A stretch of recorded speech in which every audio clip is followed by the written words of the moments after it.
Go for it. Go for it. Hello, everybody who's joined. Welcome to the Acast. We'll go with Acast of Group 41, Week 3 in CPL this preseason. I'm joined with Flash for the win. Hello, everybody.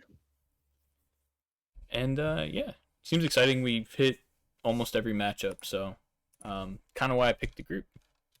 Awesome. I think we just missed 2 mirrors. We missed PvP and TVT, but other than that, we'll see every other matchup. So that's all right. Mirrors are awful, as I like to say anyway, so it doesn't really matter to me. But cool group here. We got Yenta and Chill, both players I know who have been in CPL for quite a while now. I think Naka's is a recurring name as well, so should be a pretty good one. Yenta's everyone knows who Yenta is at this point. Hopefully, he's awesome Zerg player. Been around the scene for a long time now. So awesome. Yeah, I'm not. I had some craziness happen, so I'm not quite as prepared as I would be. But I'm just getting the lobby up now. So. all right, no worries. Hope everyone's having a good time with their new teams. I know we are. Yes. I'm gonna see how many horse puns I can slip into this cast. For sure. All right, I gotta try to help you on that one then. It's gonna be brilliant. All right. In the interest of not leaking anything, although I guess it doesn't matter because nobody really cares. Oh, you figured it out. Cool. Yes, I have you on my friends list. Oh, you can just. Oh, okay. Cool. All right. Yeah. So first game is Chill versus AKE3. So we'll get right into it, I guess, if you're ready. I am. Let's do it. Yep. It should be, if memory serves correctly, I think it's ZVT, so should be fun. Oh no, it's PVT. I lied already. Anyway, in the top of the map, in the blue, we got our Protoss player, Chill.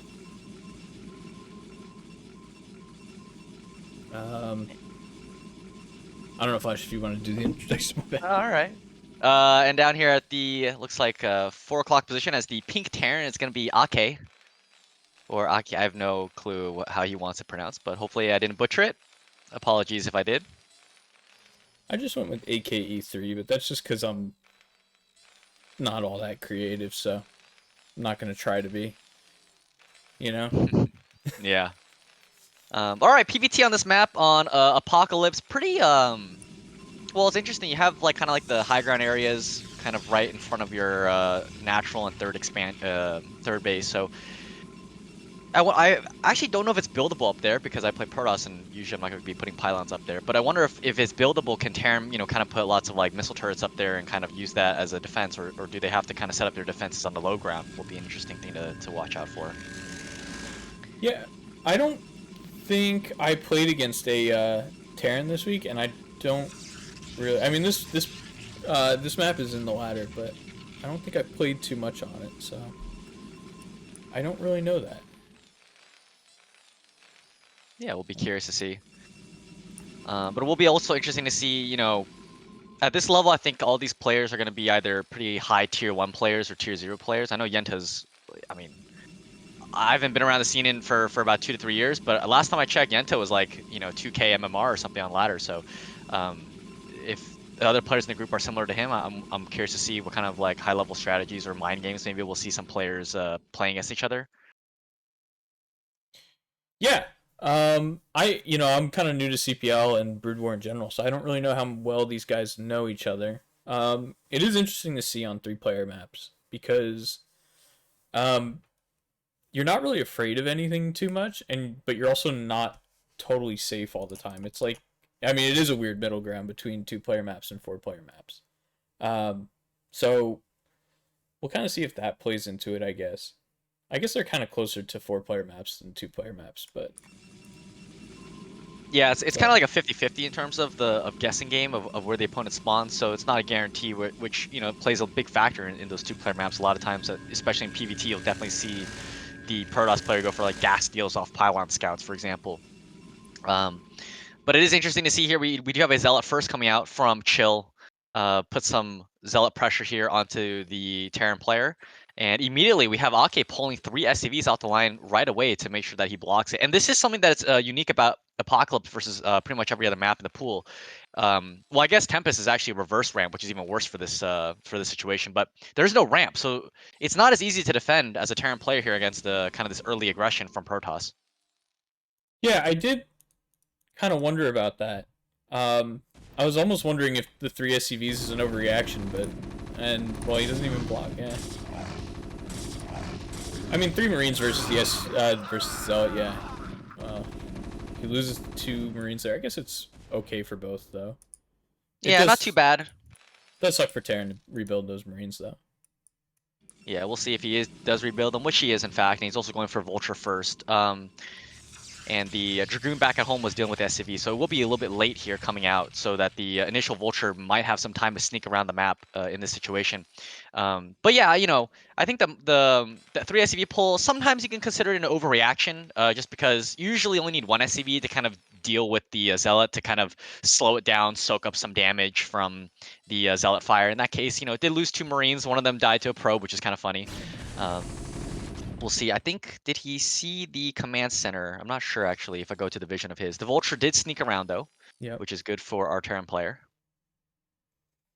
Yeah, Vulture sneaking around. I actually went on a big kind of rage queue ladder sesh this week where it was all kicked off by one Vulture getting into my main when I had my Dragoons across the map. So we'll see what kind of damage he can do.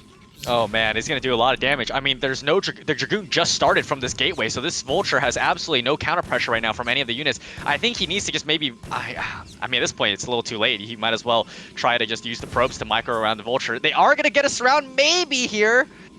The Vulture's trying to sneak around. The surround is not gonna be quite there yet. Oh, he sneaks around. We'll see how good his micro is here. This is one of the worst feelings in the world. Yeah, absolutely. Dragoon does pop out finally. It's at 5 HP though, so Probe could try to run it down, but wow, 5 kills on this Vulture. I mean, that is not what you want to have happen to you as a Protoss player, especially after going for a fast expansion here. Yeah, not good. Yeah.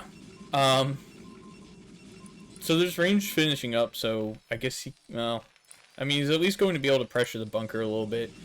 And we don't really see... There's only 1 tank, so I mean, I guess he has a little bit of time to get that probe count back up. But, I mean, the mental damage is almost worse sometimes. Well, Dragoon's trying to pop in here to pick up the tank. 2 Dragoons, though, I mean, with the bunker full of... with 2 Marines and in a bunker, it's not really good poke. We do see Protoss is going to try to make a Reaver here back at home. Is gone for shuttle. So there is a chance, that he could come back in this game if he can get a couple good scarab shots that land onto the Terran player. We do see the engineering bay coming down as well. So we'll be ready in time for the Reaver with those missile turrets up. Yeah. It's definitely... the Reaver has to do a little bit of damage here just to catch back up. You never really want to be down probes, obviously. So we'll see what that is. We also got a probe being sent out towards... Well, it's kind of just sitting there now, but it's in the general direction of the 3rd, so looks like he's thinking about expanding here. Yeah, usually behind Reaver Harass here, it's a pretty good time for Protoss to expand off of 2 Gateway and Robotics Facility. We do see, however, that he has... Ake's pumped out a few more Marines here to kind of aid in this 2-tank push here.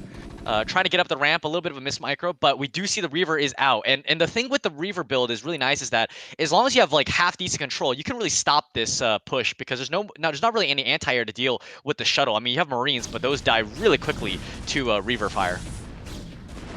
Yeah, it looks like he's actually probably just going to turn around here. Yeah, I was holding my breath for a second there, but I think that's definitely the right move. You see the Reaver, there's not a whole lot of chance that this is going to end well for you. Might as well save the tanks. Yeah, exactly. We do see the Reaver Scarabs does manage to pick up a Vulture, and that's the nice thing about the Reavers. It one-shots Marines, it one-shots Vultures, and it can 2-shot tanks typically, which is really, really strong here. We do see the turrets have not gone down, meanwhile, from this push, so the Reaver will not have anti-air to deal with it for the first part. He's got to move the shuttle, though. There you go. Yeah, finally getting the shuttle. There's no turrets in the main base, in the main mineral line, so maybe... Oh, he's very careful. There's some spider mines nearby. Yeah. These Well, we'll see how the Reaver shots line up, I guess. I won't talk too soon. Yeah, I do see a couple Scarabs going off. Nice couple kills so far in the SCVs. I think he's gotten about 5 or 6. We'll see if this Scarab lands. I don't think so. It's going very, very far. Yeah, there's going to be a dud. Oh, but the shuttle, the missile turret's going to take it out, You gotta actually. The drop Reaver that needs out. to be dropped. Oh. Oh. Yeah, he has some damage there with the Reaver, but unfortunately, just... Ah, man, a little bit of a mismicro there. Who's trying to get up his third base, I think, using his APM to focus on that. Right. Yeah, you're still down 10 workers here. Not great. He does have the third base up, but I feel like Terran probably kind of has a window here to just push across the map and kill you, maybe after 1 or 2 more tanks. Yeah, I mean, Terran has 2 options, right? He can either go for that push, as you were talking about. He does only have 2 siege tanks, though, so push is actually not that powerful here. It'd be mostly a vulture-heavy push. Meanwhile, it looks like he's actually maybe setting up for a third base over here with his units, which is something that I was gonna recommend because the Reaver's dead. You don't have to deal with that pressure anymore, and the fact that Puros is spending a lot of minerals to build that Shuttle Reaver means that he's not gonna have that many ground units to pressure a third base here. Yeah, I don't see in the Terran main a starport, so that's not going to be a factor. Drops 2 more factories, so and the third base at the same time. Yeah, so probably not going to push across the map. Just going to try to use the threat of that, I guess, to get ahead economically. Maybe keep the Protoss on 3 bases for a little while. Yeah, I think so. Adding going up to 4 factories, getting a third base, he's probably going to be trying to hit a 2-1 timing here. Starport is right on time, I think, for that science facility and the second armory to come up. So he could be going for just a very simple 3 base, max out 2-1 timing, which I think would be very strong on this map, considering the wideness of that ramp. There's not, unless Poros takes the fight like right in the middle of the map, there's not too many angles for a Poros player to flank the Terran army in the mid game push. Yeah, for sure. It's gonna be... I think it's sketchy for Protoss here. I mean, you just can't get around it, but... Yeah, it's surviving for now. Yeah, we'll see here. Vultures are laying mines back at the third base. Are going to catch these goons a little bit out of position here. One goon does end up going down, but it will manage to get that block on that pylon, so Vultures will be pushed out, luckily for Chill. Yeah, definitely a nice block with the pylon there. If those Vultures slip into the third, it's just absolutely devastating. Over on the Terran side of the map, still 4 factories. I don't see the armory spinning. So it kind of makes me wonder what AK's game plan is here, because if you don't have the armory spinning and you're not planning a push, then what are you doing, Yeah, I definitely think that he might have either messed up his build order just a little bit here, or he could be going for like an interesting like pseudo 3-base push with a lot of these siege tanks. He does have like a pretty good tank count with the +1, so he could go for a push, but it looks like he's playing very defensively. I mean, you did take your third base. If you do your push and you fail, then you have to sack your third base essentially. You gotta concede that. Right, exactly. So just going for the consistent play here. We'll just come out into the middle of the map, clean up these vultures, and I imagine he's just gonna kind of try to take the high ground here. I don't see a good place to push in unless you really want to try to like commit to the natural. Yeah, he does have Zella legs though, so this could be an opportunity for him to go in. There's not that many supporting units here next to these siege tanks. The mines are all laid in one kind of general area, so now the goons are going to try to push in here. That'd be pretty good here for the Protoss to kind of reset the tank count a little bit, which it seems like he's doing just that. Yeah, he lowers the tank count. I think he's definitely losing way too many goons. I don't know if it was worth it. I think if he sniped a couple of tanks and got out, it would have been okay, but... Well, I mean, you look at the supplies, it's not bad for him.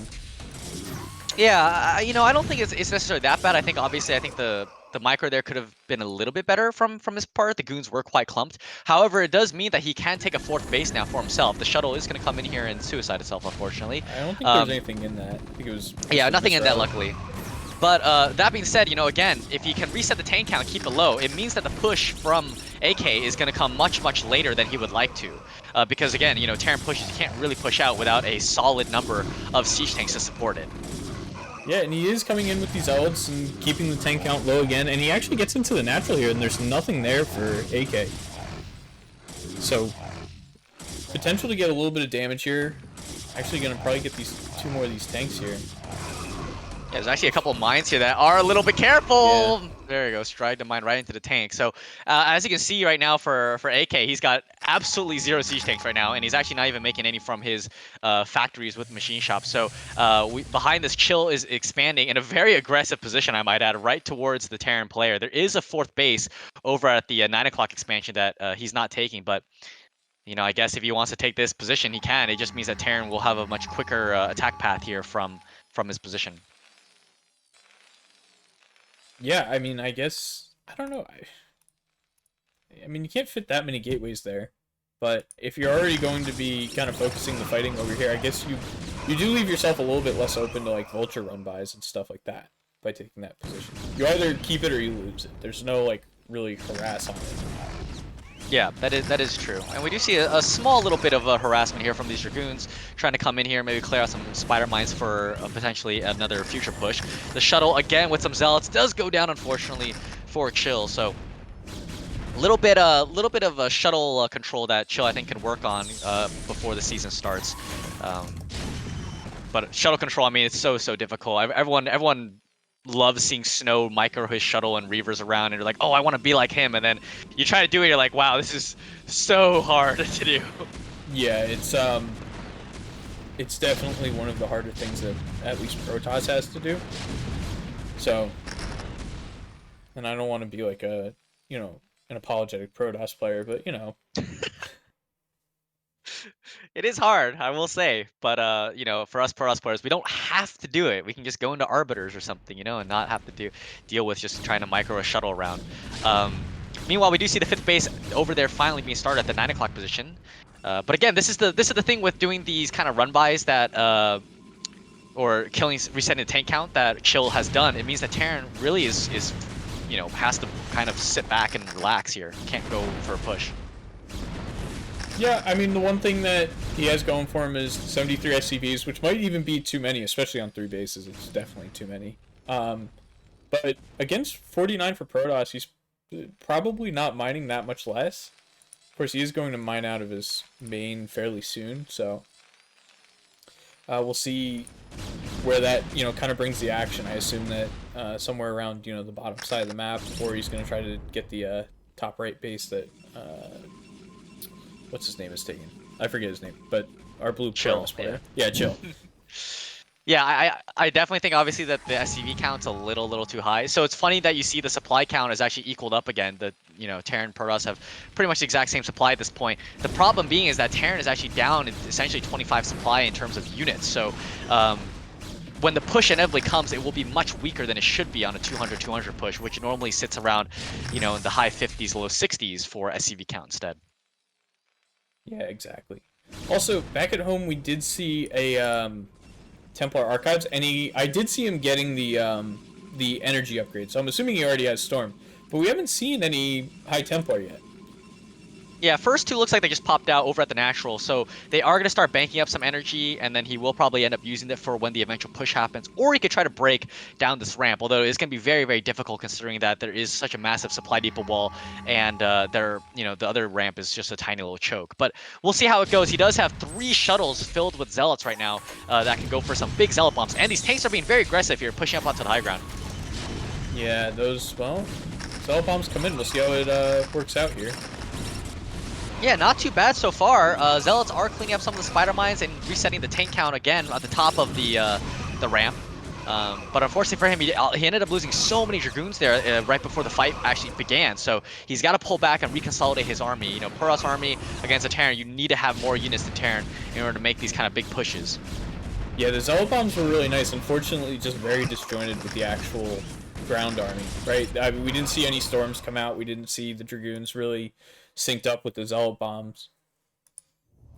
Yeah, he's definitely got to remake his Dragoon count right now. Normally for a Protoss player against Terran, you do want to have about roughly 2 control groups of Dragoons, and then the rest can be Zealots and High Templar and supporting units there. But right now he's only sitting at 4 Dragoons. He has made a new rally of Dragoons at his next macro cycle, so that will replenish that Dragoon count. However, Terran is slowly but surely pushing out on top of this ramp, and he's going to get control here. Right, and again, that top right base is now kind of in danger. So we'll see how that shakes out. And the real kicker is that as well as we see a fight down here, some Dragoons die, a storm. Yeah, and Chill, I definitely think that you were talking about it before. He needs a lot more probes. He's only sitting at 53, even though he's on 5 bases, which in theory should be, pretty ahead of a Terran on 3 bases. He just doesn't have the economy to replenish his army consistently, right? Like if you're sitting more in like the low to mid 60s for probe count, you can make another 5, 6 gateways back in your main base. Unfortunately, he's only sitting right now. Looks like only on 10 gateways, so not enough gateways. And yeah, as we see here, he's going to be losing his top right base now. Yeah, I mean, the good thing for him is he never actually transferred that many probes over, so he only has 8 there, which sucks to lose, but isn't going to be the end of the world, I guess. And can also kind of think about expanding down to the bottom left, as we see him doing now.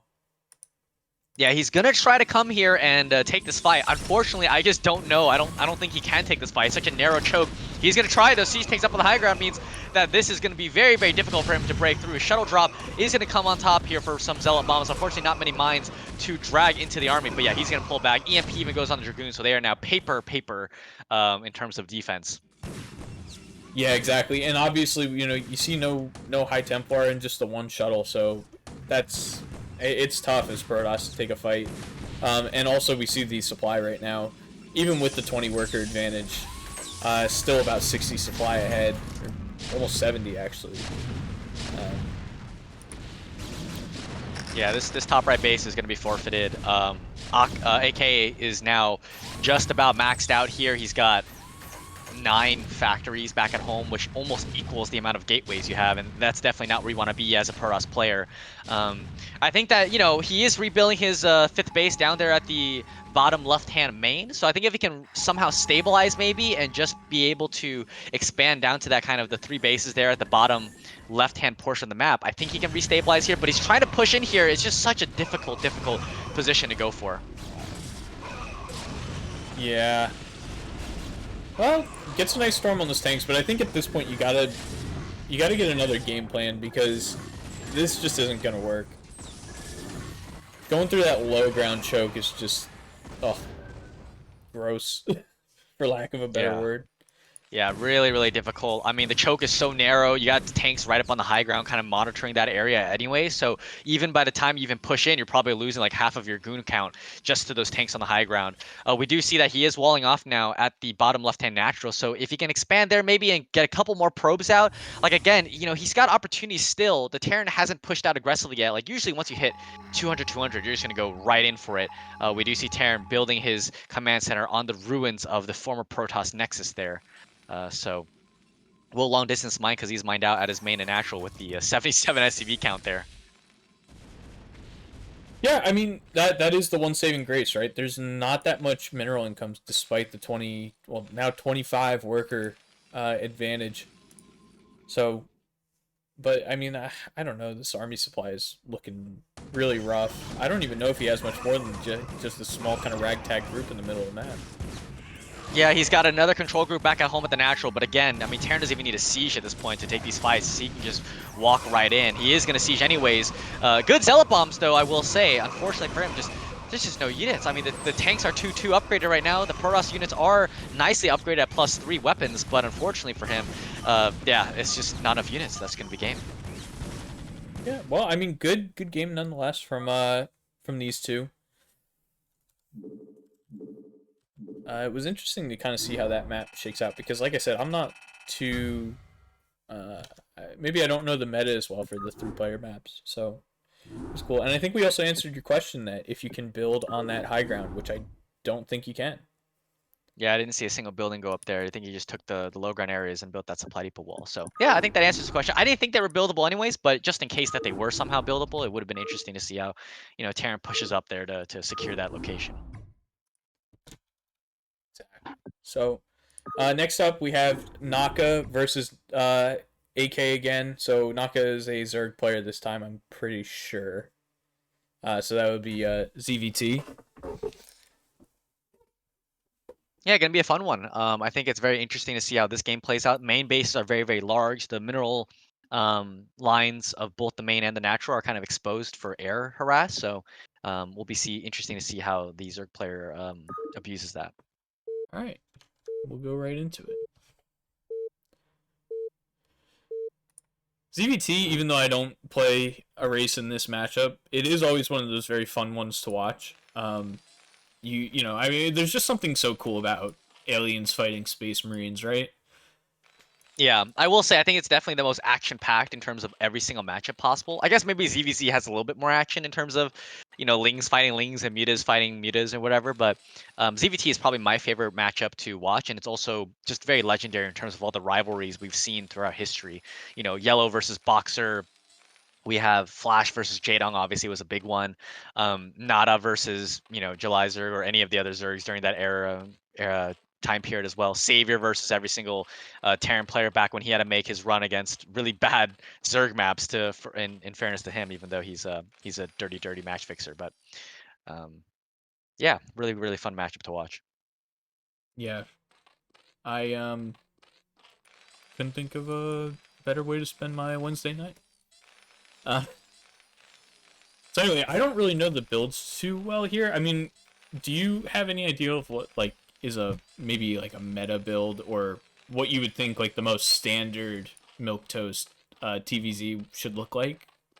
Yeah, usually these days, so I haven't been around for 2 years, so I think they started optimizing build orders recently. But I know that Zerg likes to go for potentially 11 hatch these days, just to get a little bit faster. I think your Spire comes out a few seconds earlier, but 12 hatch, which is what we're seeing here. Yeah, okay, I was about to say, Jordan looked like it was going for a 12 pool. I'm like, that's not standard at all. But yeah, usually it's gonna be 12 hatch or 9 pool coming out for Zerg. You almost never ever see an overpool. It's very very rare that you would ever see that. But we do see the 12 hatch here. It's probably going to be a 12, 11, 10, which is what Zerg players typically do in terms of getting a 12 hatch or a 2 base Muta going. Terran is just very stock standard. It's just one Rax FE into whatever they really want to do. They can either go for a fast +1, which is rare these days because of the fact that 2 hatch is more common, but typically you'll see a 2 Rax Academy build into either a 9-minute 3 tank vessel push or just SK Terran with 2 starports constantly making science vessels. Awesome. Yeah, I know what it looks like, but I never really studied the build, so that's very good to know. Um, Even just from like a personal standpoint, if I ever decide to make the switch, I guess. Yeah, and it looks like Naka is in fact going to be going for the 3 hatch style, which is a little bit older, and that leaves some options in terms of either going for a 3 hatch lurker build, or he can still go for kind of a standard 3 hatch Muta build, which is very interesting to see that Drone is freaking out right now on top of that spawning pool. Um, Oh, I but didn't catch that. it looks like it is going to go ahead and take the gas, and then probably going to drop down that 3rd hatchery very very soon here. Yeah. So Naka already went up to the to AK's base, and maybe it's worth noting at this point that they are clanmates, so they might play against each other a fair bit. I don't really know, but either way, Naka went up, scouted, saw probably a pretty normal Marine count, at least what it looks like to me. So kind of sees something standard, and obviously, AK gets in here and does his little scout and sees nothing really too worrying right now. So I think the game's just going to progress as standard from this point. Yep, don't see anything that really is eye-opening for either player at this point.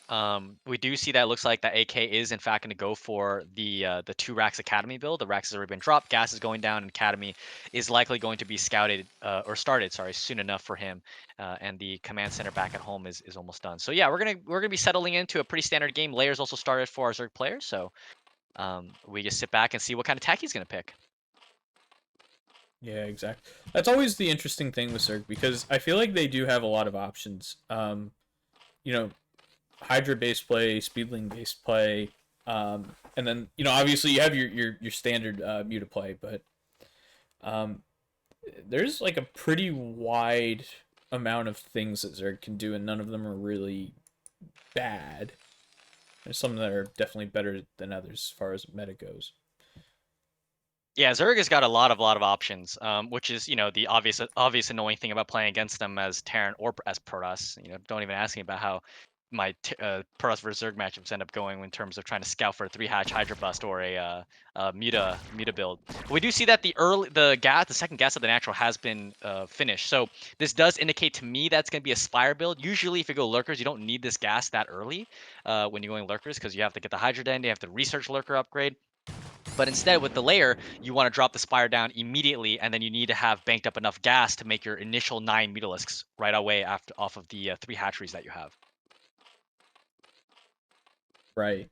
That's definitely like I said, I don't know all too well, but I do feel like that timing is definitely iconic with all the mutas coming out and the Terran kind of being pinned back in their base by it. Yeah, the difference right now is that Terran does have a timing window where he could theoretically push across the map with this 12 Marine count right now that he's got. His stim's about to finish, so he has a timing window where, I mean, it looks like he is going to be, Naka is preemptively putting down sunken colonies to deal with this. But there was a timing window where he could have maybe tried to go after the Zerg player and force these sunken colonies out. Now, Naka's done it for him already, but sometimes if Zerg gets greedy, this push could end the game before Mutas pop out. Yeah, and even now, okay, yeah, so he does morph that into a third sunken. I was gonna say that he only had the 2 sunkens and the 1 creep colony started, and no links, so that was actually a little scary looking at it. But now I see he was just looking to react to which way the Marines go. Yeah, exactly, and this amount of Marines probably cannot break through the Sunkens. I mean, maybe if he had an insane micro and target fire, he could probably break it. But with a few extra links coming out right now as well for Naka, that I don't think this push is gonna see anything here. We do see the mutas are about halfway done right now, and turrets are being built back at home here for AK. Yeah, shaping up to just be kind of that iconic TVZ that we kind of know and love. Yeah, I do see +1 attack upgrade here for the Mutalisks, the air upgrade. So it is very interesting to note that it does maybe hint that we might be seeing a more Mutalisk heavy build. Overall, it does look like the Firebat I don't know if it picked off a drone or if it picked off a Ling. It looks like it was a drone because we do see another drone coming out here to set up that third base. But that means that, we could maybe even see Hive into Guardian tech. Again, with how big the mains are and how exposed the natural mineral lines are, Guardians definitely are a viable option on this map. Yeah, I never really... I feel like this map pool actually lends itself to Guardians pretty well, too. If you think about this one, and then you also think about Tempest, we see a lot of Guardian games, I feel like. Yeah, I think a lot of Zerg players kept complaining about how the maps were just not good enough for Zerg in order to deal with the TVZ matchups. So map makers finally are like, all right, we'll give you better angles to deal with do Mutalisk harass. And so far so good, picking off quite a few SCVs. Did end up losing a Mutalisk there, kind of misrallied with the control group that he was having. The turret placement also could use a little bit of work here for AK, a few more in the right spots. He's got these 2 over at the natural base on the left side that really aren't doing that much. They would be a little bit better suited, more closer to the mineral lines.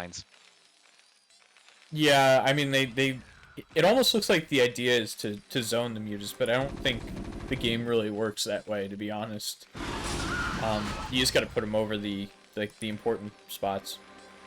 But yeah, Yeah, and generally that spot isn't really where mutas want to go in terms of wanting to harass. So, again, as you learn the matchup a little bit more, as for Terran players at least, they will understand. Okay, turrets they cost quite a bit of money too, so you got to be able to make sure that they're very very efficient in the spots that they are placed. for sure. So when is when are we getting that starport? That's what I'm wondering for Terran here, because Yeah, he has the factory done. Don't see a starport. yeah, because I mean, I feel like you got to eventually get back out on the map, right? So, and that's how you do it. Yeah, Mutalisk here. They are +1 upgraded, or just about to be +1 upgraded. So now they're going to come in here and do quite a bit of damage. Picked off the turrets there, and now they're just going to go ham on these supply depots. And it looks like AK is just going to go ahead and try to counterattack here. Lurker research is not done yet, so it will force the Midas to come back home, which is exactly what Naka is looking like he's going to do soon. And again, because of the fact that the positions here is so close in terms of the air rush distance, it means that these Midas can do this harass and still have, reasonable enough time to get back home and defend. We'll see if the Midas do end up coming back at all, though. And AK runs into this third base and looks like he's gonna snipe. Okay, yeah, the Midas coming in time. Yeah, Midas and Lings are going to charge in right now, kind of try to stall out the army until the Midas can get back in time to deal with it. He will end up losing the hatchery. He was a little bit hesitant in terms of trying to deal with this Terran army. Yeah, well, I think he ran in there with the Lings. They died so quickly, and then I think he did lose a Muta as well. Yeah, it's some reinforcement Midas that did end up dying very, very quickly. So a nice blow there by AK to kind of get himself back into the game. Unfortunately for him, he is down on SCBs very heavily because of the Muta pressure that's been going on, and he's even losing supply depots, which means he's going to be supply blocked for quite some time. Yeah, these Mutas have been chipping away quite some time, and I think just trying to find damage where he can, and never discount a good supply block and getting you ahead. Yeah, supply blocks are the absolute worst, but we do see that all the supply depots are gone, sitting at 56 out of 52 supply right now. So he is starting to rebuild his supply depots, but they are coming on very, very slowly. Is finally unsupply block, but not for long. I think I did see a drone death splatter over at the 9 o'clock position there. He did try to set up a third base back there, but there is a firebat that is kind of dealing with that area. So Naka's still not able to get a third base up yet.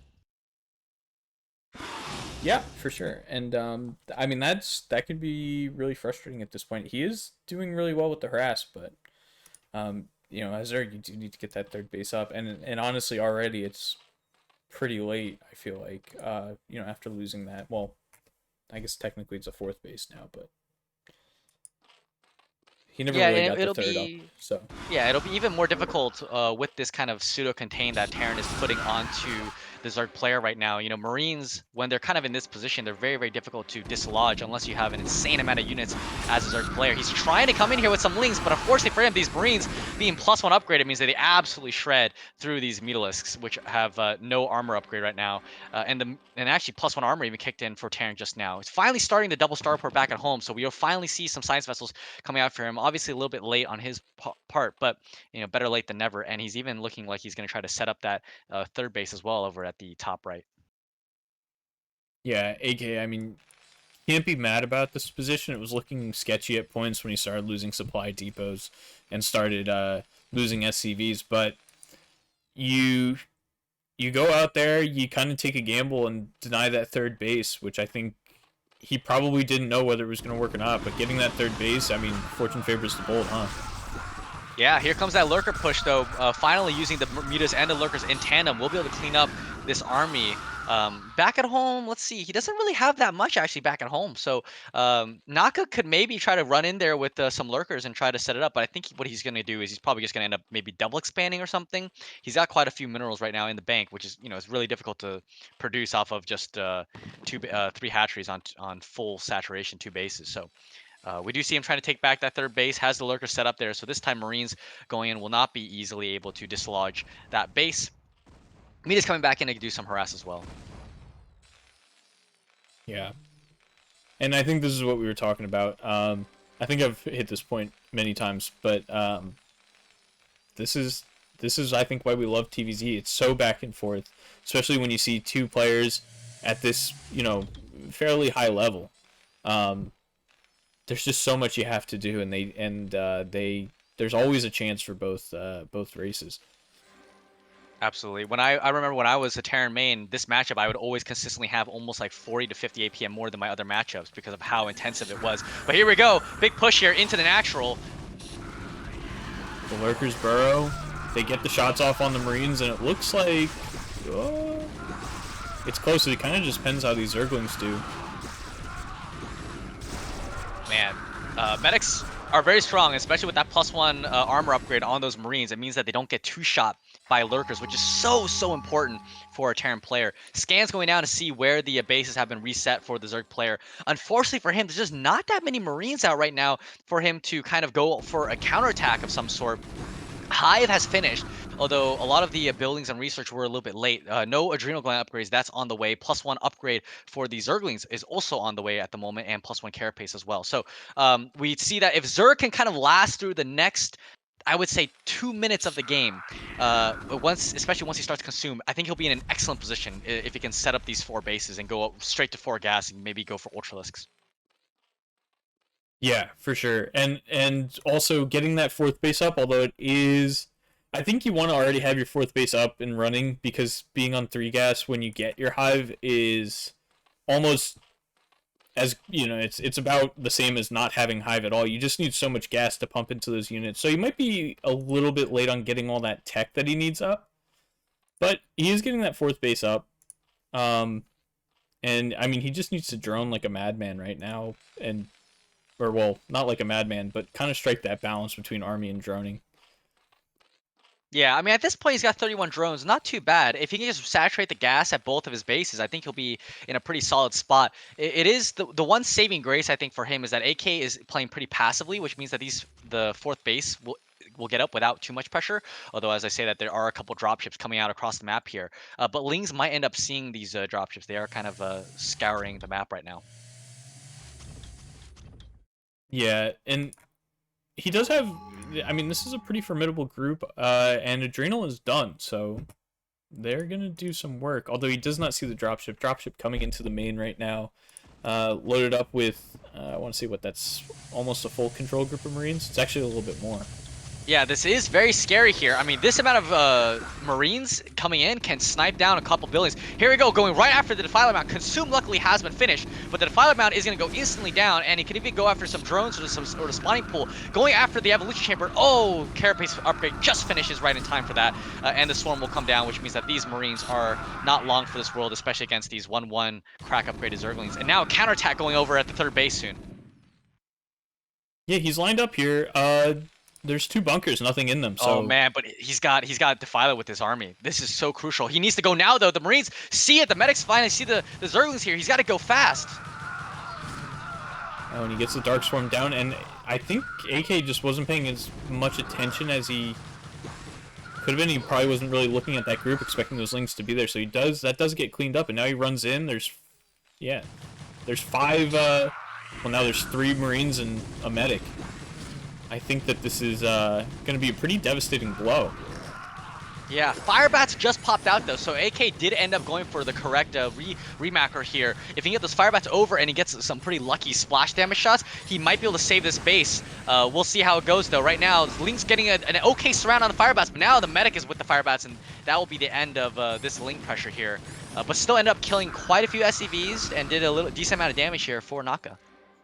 Yeah, that's, about 5 SCVs, and he definitely traded efficiently army-wise, so definitely not a bad day at the office for Naka. That's definitely one of those ways that you kind of find yourself kind of coming back, not coming back, but, finding an edge in the game incrementally, right? It's not a game-ending thing, but it's one of those small victories that definitely adds up. Yeah, absolutely. And the fact that, Naka is now on the 4 gas means that he can go and afford that Ultralisk Cavern, which you see coming down there at the main base. And, especially with AK not having that many units out, I think that he could even be greedy and even try to take a 5th base, maybe at the 12 o'clock main base.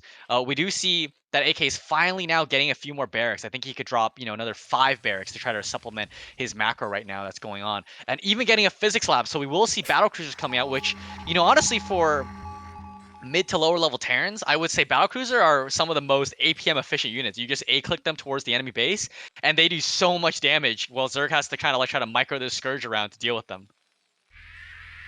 Yeah, for Oh, a sure. Racer on the Racer Lings. coming here. That's an interesting one. Yeah, I mean, it does some good damage. I don't know energy-wise if that was worth it, because now neither of those... Well, actually, no, he still has... I actually forget if Irradiate is 50 energy or not. 75. Oh, it's 75. Yeah, so Man, he Zergs does have would be screaming out at the top of their lungs if it was 50 energy. That'd be crazy. Yeah, well, it feels that way sometimes, but that's more just because you get so many science vessels in this matchup sometimes. But yeah, he only has the 1 Irradiate right now, so but it's not going to hurt him too much, it looks like. Not good content to sit back on the other side of the map and get all of his big, scary late game Zerg tech up. Firebat finds Yeah, its way back into the natural, but doesn't get much done. yeah, it looks like a drop failed over here at the natural base. I mean, let's see. Naka is about to hit +2/+2 on his ground units, and the armor upgrade is probably will be done in another 30 seconds or so for these ultras. So the cows just popped out. They're going to be 2/4 upgrade by the time they go for the attack. This is going to be a very scary attack here for Naka. I mean, AK, when you deal with really well upgraded Ultralisks, one is that you need to be well upgraded, which he is. He's 2/2 upgrades, and 3/3 is on just starting now on the way. But the second thing you need is you need a ton of Marine Medic to deal with this, and he just doesn't have that right now. He's only sitting on 134 supply, doesn't have that many Marines. He's macroing to try to save his life right now. Barracks have been nonstop pumping out units, but we'll see. The radiates are good to soften up these ultras before they go in for the attack. And they take down a fair amount of links too. Yeah, ultras are one of those things that I always see them in this matchup, and I think surely they're gonna die much faster than they do against the amount of Marines that you can sometimes see. This amount of Marines is definitely not sufficient, but those are radiates. I mean, very well done. Yeah, radiates. Unfortunately for Terran, radiates do not one-shot ultras, which I mean would be pretty imbalanced if they actually did. But now that they are softened up, I mean Naka did miss maybe a potential window there right when he got his ultras out that he could have tried to gone in and attack Terran with that huge upgrade. And the thing with doing that attack would have been even if the ultras got irradiated, they would be doing so much splash damage against the Marine Medic Ball that AK has. Yeah, definitely deadly. We see the battle cruisers coming in down at this 6 o'clock third base for Naka, so they run into a bunch of Scourge come in, snipe this one, and now we have the epic 1v1 of the battle cruiser versus the Spore. Yeah, honestly, not bad there. Getting the Spore is actually so smart here from the Zerg player because, normally when Scourge try to go in and kill a Battlecruiser, the Battlecruiser can one-shot Scourge, which makes it actually kind of costly to eventually kill the Battlecruiser. But the Spore means that the Battlecruiser is focused on the Spore colony rather than trying to snipe Scourge as they come through. Yeah, it is insane to watch that sometimes. Scourge do counter battle cruisers on paper, but you see 4 battle cruisers and you see 2 control groups of Scourge go at each other. And like half the Scourge are dead by the time they get to the battle cruisers. Yeah, big fight in the middle of the map, and unfortunately for the Zerg player, the Ultras were so softened up by the irradiates that happened before that they actually just got melted. It looks like there will be enough Marines for dealing with these Ultras.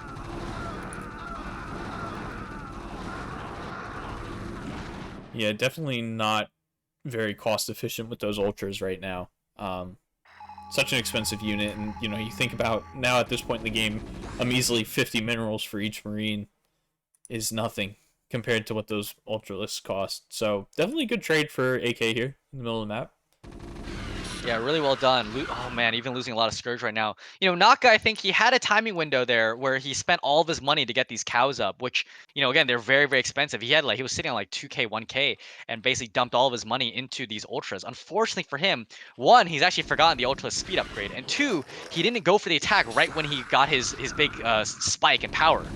And now he's going to try to go for the attack again in the middle. This will be a little bit more successful with Defilers here to cast Plague. A nice Plague there on some of the Marines. But again, he missed his timing window a little bit, and so now he's kind of on the back foot again. His economy is okay, but I mean, we'll see. AK's just got 4 bases now. He's doing very well for himself too. Yeah, looking good. I mean, does clean up here in the middle of the map. Gets a lot of these science vessels, which is pretty huge. Very difficult to replace for Terran. That's a lot of gas right there. And keeps, I want to say, kept one of the 2 ultras alive. Yeah, he's got 3 roaming the map right now. He's got to resaturate his base right now. A lot of the drones over at the natural base are not doing anything. Another battlecruiser over at the 3rd base harassing it and doing quite a good job, I might add. And this is actually sapping a lot of the gas count that Zerg has in terms of trying to build, defilers or ultralisks. But right now, instead, we're seeing that the gas is going to 6 pair of Scourge coming out to try to deal with this double battlecruiser. Yeah, that is a cool move, though, putting the Dark Swarm down on the mineral line. And the Scourge come out, get one of the battle cruisers. And there's 6 more on the way from the main. Yeah, but there's non-stop battle cruisers just rallied over here to this third base location. More Scourge coming in right now. Will end up taking out that battle cruiser. Very nicely done, actually. The battle cruiser was focused more on the extractor instead. And here we see another attack coming up to the top right-hand base as well. Yep. Armies are staring each other down menacingly, and now the Zerg army runs in. Nice SimCity here, but I mean, Dark Swarm is just going to make this position pretty untenable for Terran, it looks like. We'll have to move over. Well, I don't even know what he can move over. I thought he had more, but just a couple science vessels, which is nice. Yeah, Firebats were there. Fortunately, they end up going down. The Cracklings are just so strong right now. And this base, it looks like, is going to get taken out here for Naka, which is really good. Terran is mined out at the main and natural, and his third base looks like it's got about probably another few minutes left of mining, about 500, 600 minerals per patch right now, which is not too bad. Yeah, and that Ultra Splash taking down so many of those SCVs. Yeah, he might as well have been erasing his own SCVs with that Irradiate. But it will end up picking off a few of these Ultras that were badly damaged from the Irradiate, which will be a nice consolation prize. But he definitely needs to reestablish that fourth base if he wants to continue in this game. Now, he does have a lot of money banked up, which is a nice thing. Naka, in the meantime, he needs to find... he's got to, send these drones out. He's still got the 10 drones back at his natural, not doing anything right now. And that's one of the reasons why he's just running so low on money.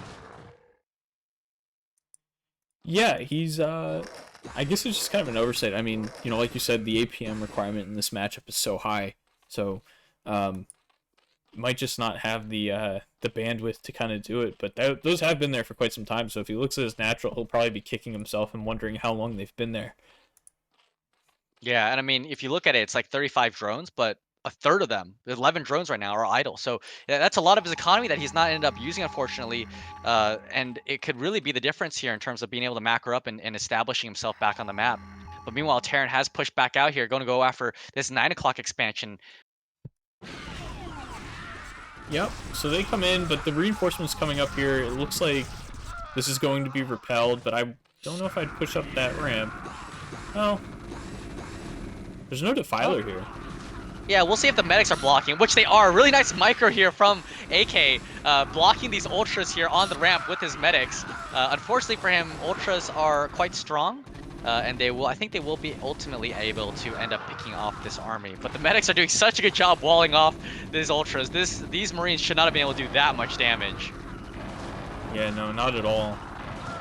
And we see even without this Dark Storm, Zerg Hive Tech is just so scary. Medics start to go down, which is not great when you have to choose between them and Marines. And, oh, if you look over in the middle of the map here, it looks like all those drones that were at the natural just got erasered on their way to the 5th. Yeah, I was just about to point that out. 2 Irradiates went down on the line of drones that were finally getting transferred to the 5th base. And, well, let's just say those drones are no longer a problem now in terms of having them transfer them over. So, I guess that's the nice thing. Unfortunately, they're all dead now. And the 5th base, unfortunately, is going to go down. So, Naka has to re-drone. He's got to resaturate. He doesn't have that many drones right now mining minerals at either of his 3rd or his 4th base. So he's got to try to re-drone. The problem with re-droning is, he's losing map control right now, which means that he won't have enough units to go out on the map. Yeah, and he's, well, so he does have 2 healthy bases, which is nice. And he's getting that extra natural up in the top. But, I mean, that army supply is just so low for Naka right now. Oh, nice lurkers here at the top, killing so many Marines there. But meanwhile, back home for Naka at the 3rd base. This is one of his last few remaining bases here. There are 3 lurkers stacked atop each other that I think that AK thinks is only 1 lurker, but in fact it's 3. They're killing off so many of these Marines. Is this the window that Naka needs to get back into this game? Yeah, very costly trade there for AK. See the attack going back up to the 4th base here at the top right. Lurkers trying to get in here. I think they're blocked off by... Oh, there's actually 2 medics. There's 2 medics underneath the engineering bay that are blocking the units from getting through because they can't attack them and they can't path it around. They will end up finally taking out this bunker though, and again, this 4th base will be under siege by Naka. And the Scourge come up, but they don't manage to take down the battle cruisers, although they're both very badly bruised. So they will come in here and start to become a factor here. SCVs are evacuated. And those Ultralisks, I guess, okay, yeah, they both go down. Yeah, battlecruisers with their 25 damage per shot are very, very good against Ultralisks. You know, Ultras do really well against Marines because of the armor upgrade, basically nullifying Marine damage. But unfortunately for them, 25 damage getting 5 armor against battlecruisers doesn't really mean that much, actually, if you think about it. Oh man, 5th base gets found out here from AK, and that's gonna go down. Yeah, this is what I was talking about earlier. Those incremental wins. I think that AK's just kind of accumulated too much of them over this game, and maybe Naka's going to go out of this without a bang, but more with a whimper. Still alive, still has some fighting chances, but I mean, you're on 2 mining bases as Zerg with 26 drones. It's rough to say the least.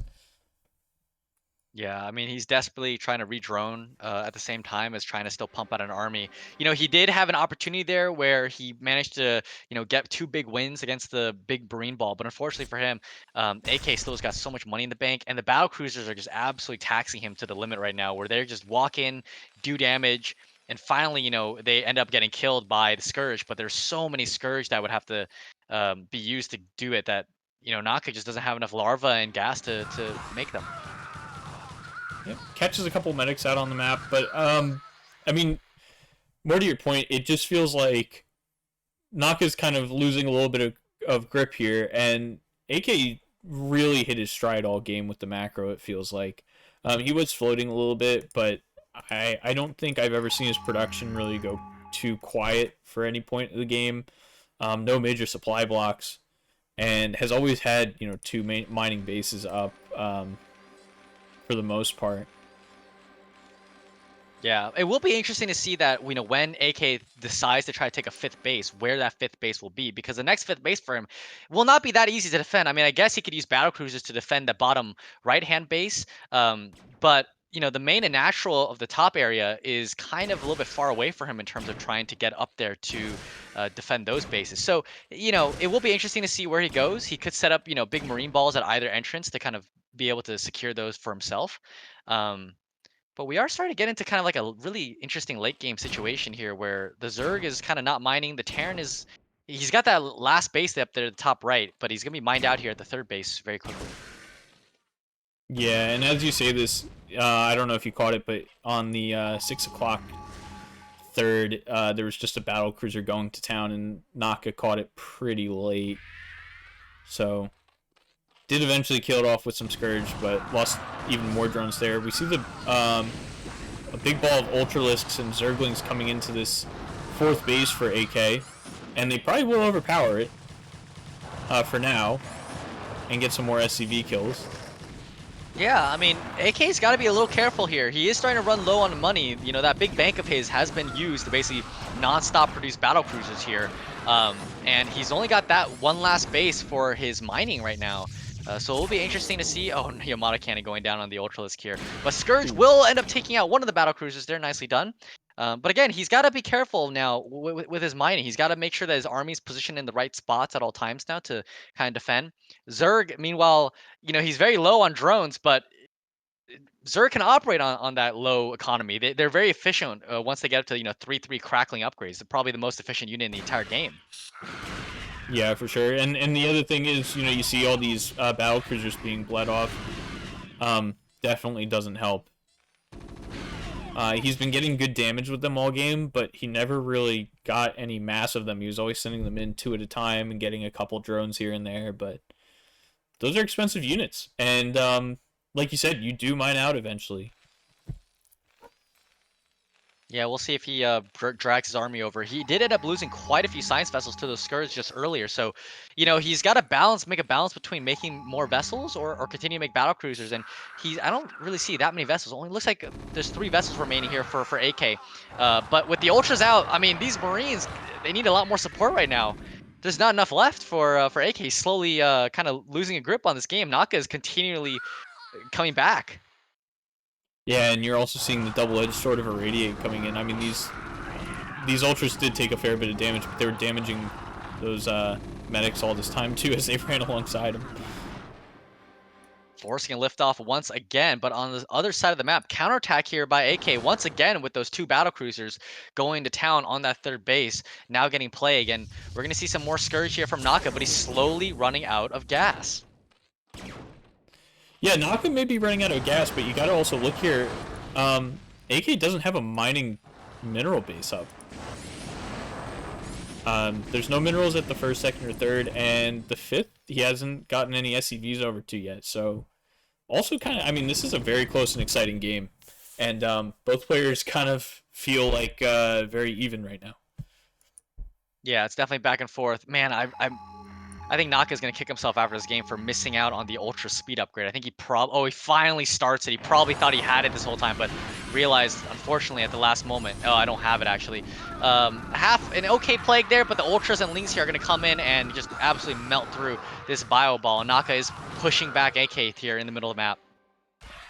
Yeah, and this is the scary thing about playing against Zerg. I think both as Terran and Protoss is that once they get into the late game, you can feel like you're winning as much as you want.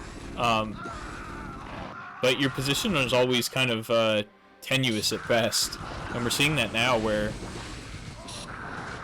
despite AK looking very good, yeah, this is getting cleaned up in the middle of the map. I mean, these Ultralists could put a decent dent in this. And then there's nothing really left. well done from Naka.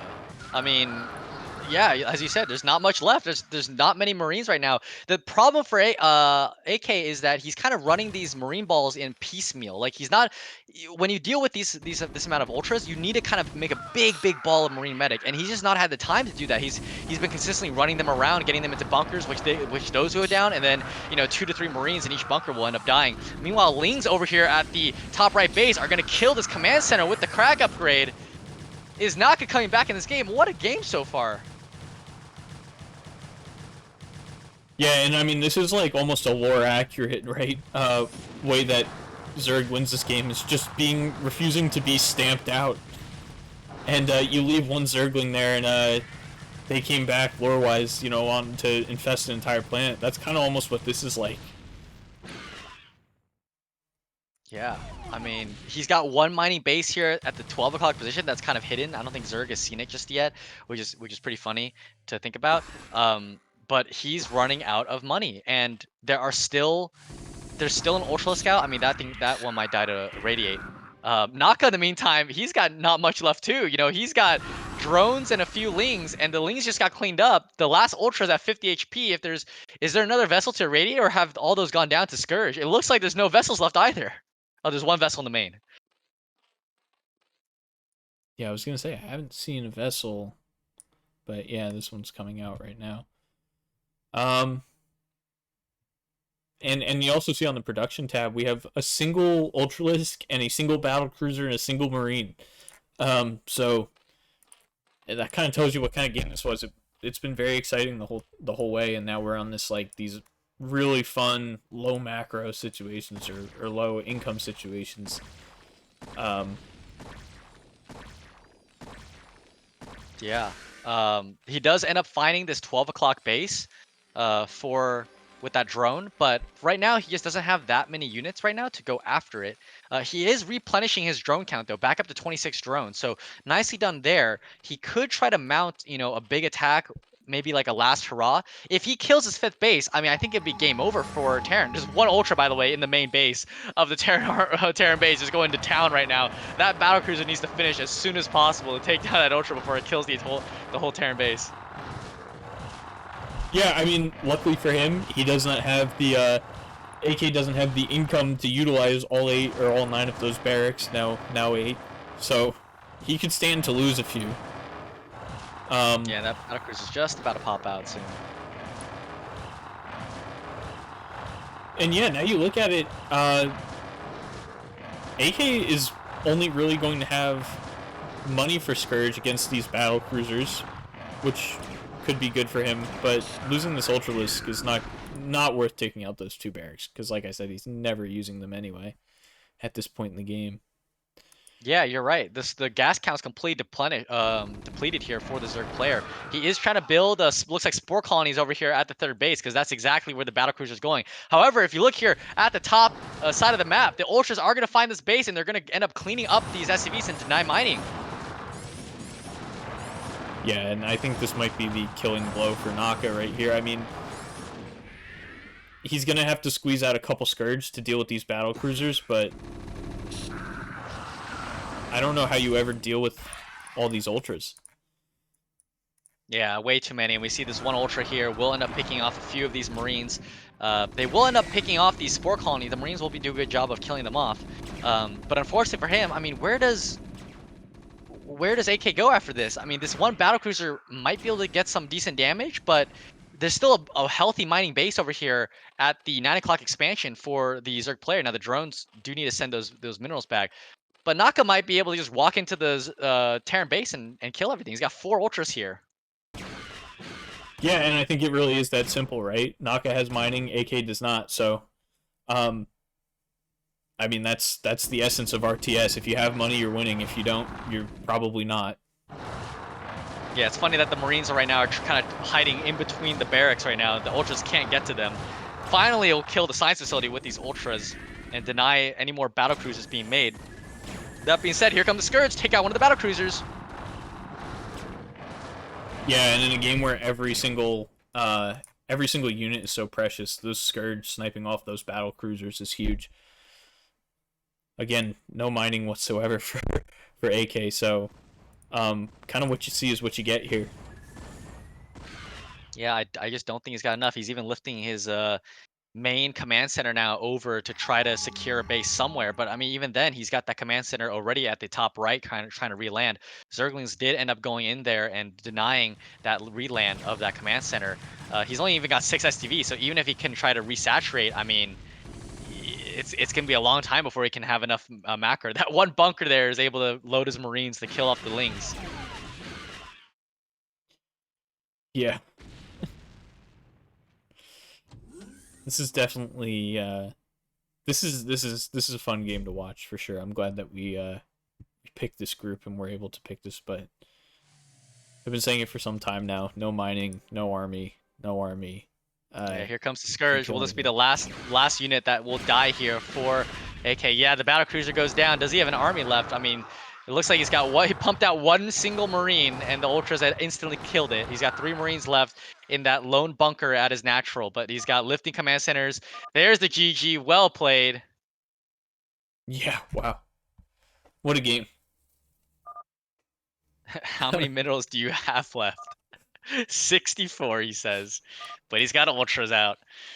This is two hashes finishing. Yeah, so he does have enough drones to kind of replenish his economy right there. But yeah, what an incredible game.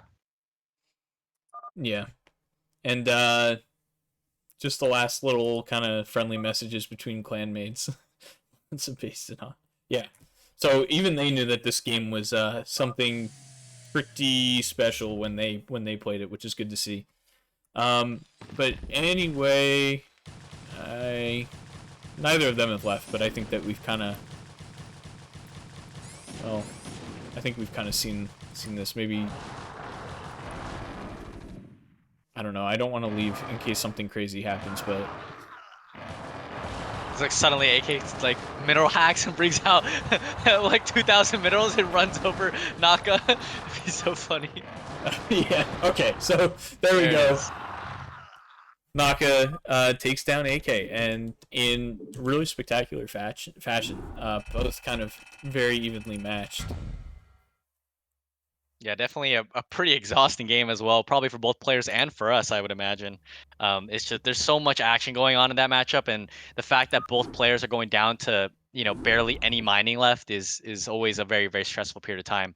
I actually had a game against Keen when our team first got set up, and I played a PvZ against him on Vermeer, and I think we both had 150 minerals left in the game, but I had like 3 Archons and 3 High Templar left, and he had like maybe like 2 Lurkers left, and he had to concede to me. It was a crazy, crazy game. So I've been there very recently, actually. Yeah, for sure. And like I said, those games are always the best because I think both players can feel good after them. Um, you know, knowing that they both played their hearts out and made it that close. It almost feels like neither of them really lost, although one did obviously win. Yeah, left it all on the table there. For anyone who watches like fighting, like UFC, MMA, or boxing, it's one of the things that you love to see is like you just leave everything out there. It doesn't matter if you lost and you took the last punch to get knocked out, but you just battered your body to try to win this fight, and that's exactly what happened in that game. All right. Um, I do have to go for like 1 minute. I All right. really apologize, but I'll be right back. So we'll just pretend that this is an ad break. If you have an ad read to do, maybe you could get that in. I wish we were sponsored. All right. No ad break for me, but I will entertain the chat. Pretty cool games so far. Two great games actually. AK, it looks like has his build orders look a little funky, but I think that he's probably got some StarCraft 2 experience, especially the fact that he made, what was it, like 77 SCVs in game number 1. So kind of interesting to see how that's working for him. Definitely he's got a lot of potential there in terms of what he can do and kind of the trajectory I envision for him for the rest of the season.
Hey, you there?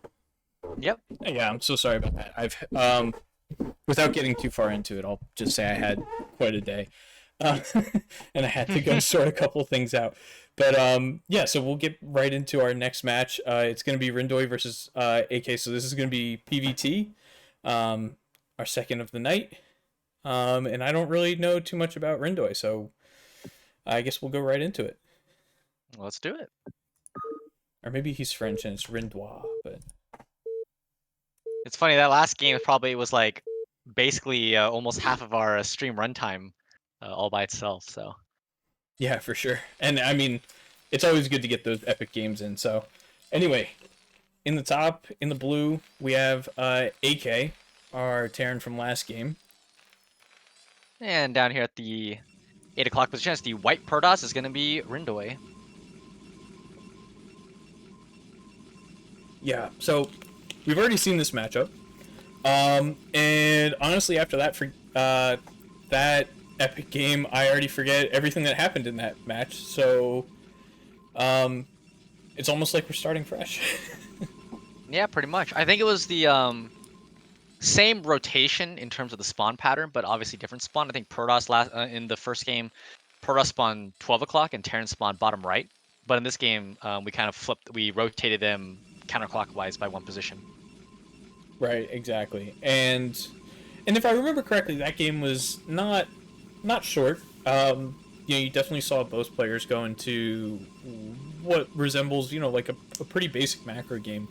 So obviously we know that maybe that's AK style, but it'll be interesting to see what kind of twist Rindoi brings here, if he tries anything crazy. Yeah, so far everything looks standard. No pylon scout to try to go for a gas steal or anything. Interesting to note that Rindoi, maybe not too familiar with the map. He put his pylon and his gateway above his gas, which is one of the farthest positions you could put it from your natural or from your choke point. So normally for those watching, you do want to put your production facilities as close to your kind of choke as possible to let them kind of stream out in a very orderly fashion.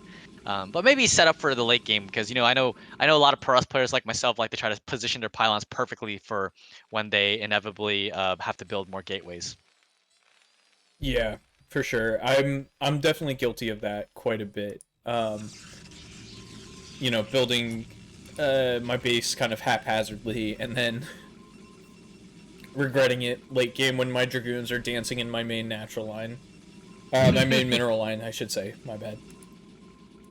Yeah, we do see the wall off here from AK, which means Rindoi will be unfortunately denied scouting. And as a Protoss player, luckily our builds are decent going blind against Terran. And usually a wall does typically indicate that maybe Terran is going to be playing for kind of a more early timing attack. We do see though that he sees the barracks is dark right now, so no Marines being produced, which does again indicate the opposite actually, that maybe it won't be a timing attack of some sort because you need like quite a few Marines to support attack like that. Yeah, good point. I mean, every Protoss build that I can think of in this matchup that's at least somewhat standard is pretty resilient. You pretty much have all the tools you need at any point to deal with almost anything. Aside from maybe like BBS or like some weird like 3 or 4 fact, but um, like 2 base attack that you have to react to. But yeah, Protoss has it always feels like you're walking a fine line in the early game with these builds because they're so streamlined to deal with everything. Um, and so getting denied that scout, it tempers everything you do. You can't be greedy. You can't be, too crazy on getting up all your gates at once. You really have to just play a very solid game. Yeah, luckily for him though, he did actually see the command center with that probe outside of the wall, and the fact that he didn't see like any Marines being produced for the longest time generally means they could probably guess it's going to be actually a fast expand here off of the factory. So, pretty cool to see. This is the only problem with the fact that you do end up building a wall is that this Dragoon kind of gets free pot shots on your wall until you get your first tank out. Right. And I think that's also one of those, I mean, well, Terran players can be vocal in general, but that is one of those frustrations that they have is just that Protoss gets to just park a goon out here, and yeah, I mean, are picking off Marines, just causing problems, and it can be frustrating because you can't really do anything except just repair. The tank comes out and looks like it's going to push this goon back, so. Yep, siege mode on the way here for AK. Looks like it's going to be a pretty standard siege expand. We'll probably see yeah, it looks like he's pumping SCVs out of his secondary command center until the siege mode is finished, where he can lift off his command center to place it down. On the meantime, Rindoi has gone for that fast robotics facility and then added 3 gates behind it. So I believe that this was a 23 Nexus build, and he's going pretty standard so far through it all. Yeah, exactly. And you have, I lost my train of thought. So sorry about that. But No yeah, so, problem. um, pretty standard game, I guess.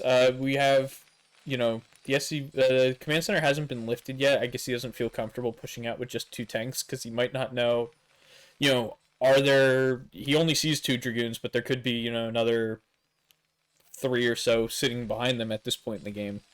So moving those tanks out is a little scary. Yeah, definitely. But I think now with a 3, like you can slowly leapfrog these tanks forward, and he definitely wants to get this command center planted down as soon as he can. He is starting to fall behind a little bit in the supply count. Although it was nice that he was making SCVs out of that additional command center to kind of keep his worker count pretty high. Yeah, for sure. So now when the transfer comes in, he's not going to be Oh, that far Goon's behind. gonna Oh, run! Oh.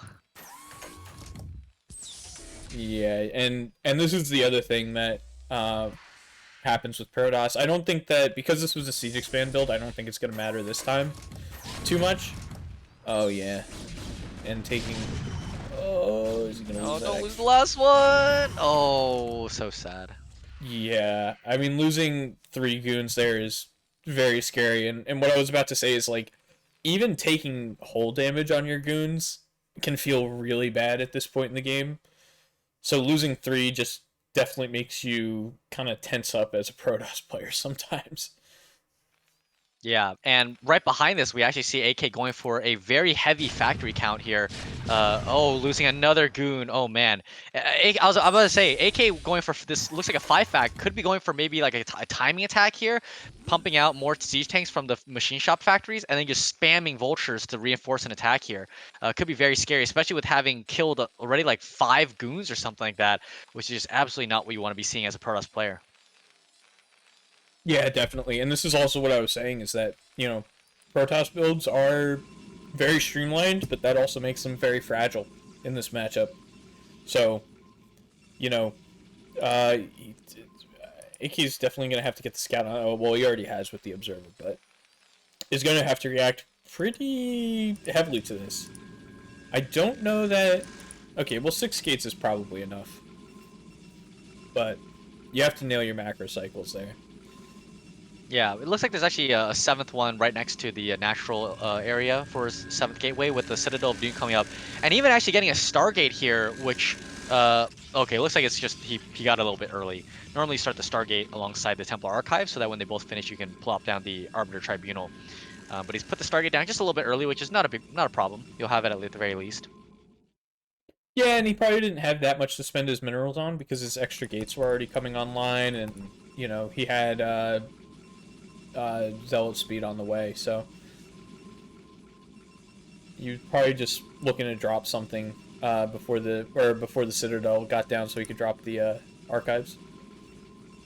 Yeah, exactly. We do see. Looks like AK is finally producing out of the extra factories. He was still producing on 2 factories for decent period of time there.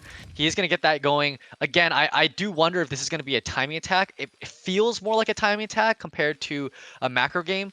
The last macro game we saw from him, the first game, I think he stayed on like 2 or 4 factories for a very, very long period of time and then got his third base up. So the fact that he's added an additional 5th factory does tell me that he wants to go for, a big attack. Yeah, everything points to that, and also you see, well, actually the mines and the speed is maybe a little bit later than we're used to seeing, but you only see the one armory, so focusing on that +1 just gonna hit that power spike.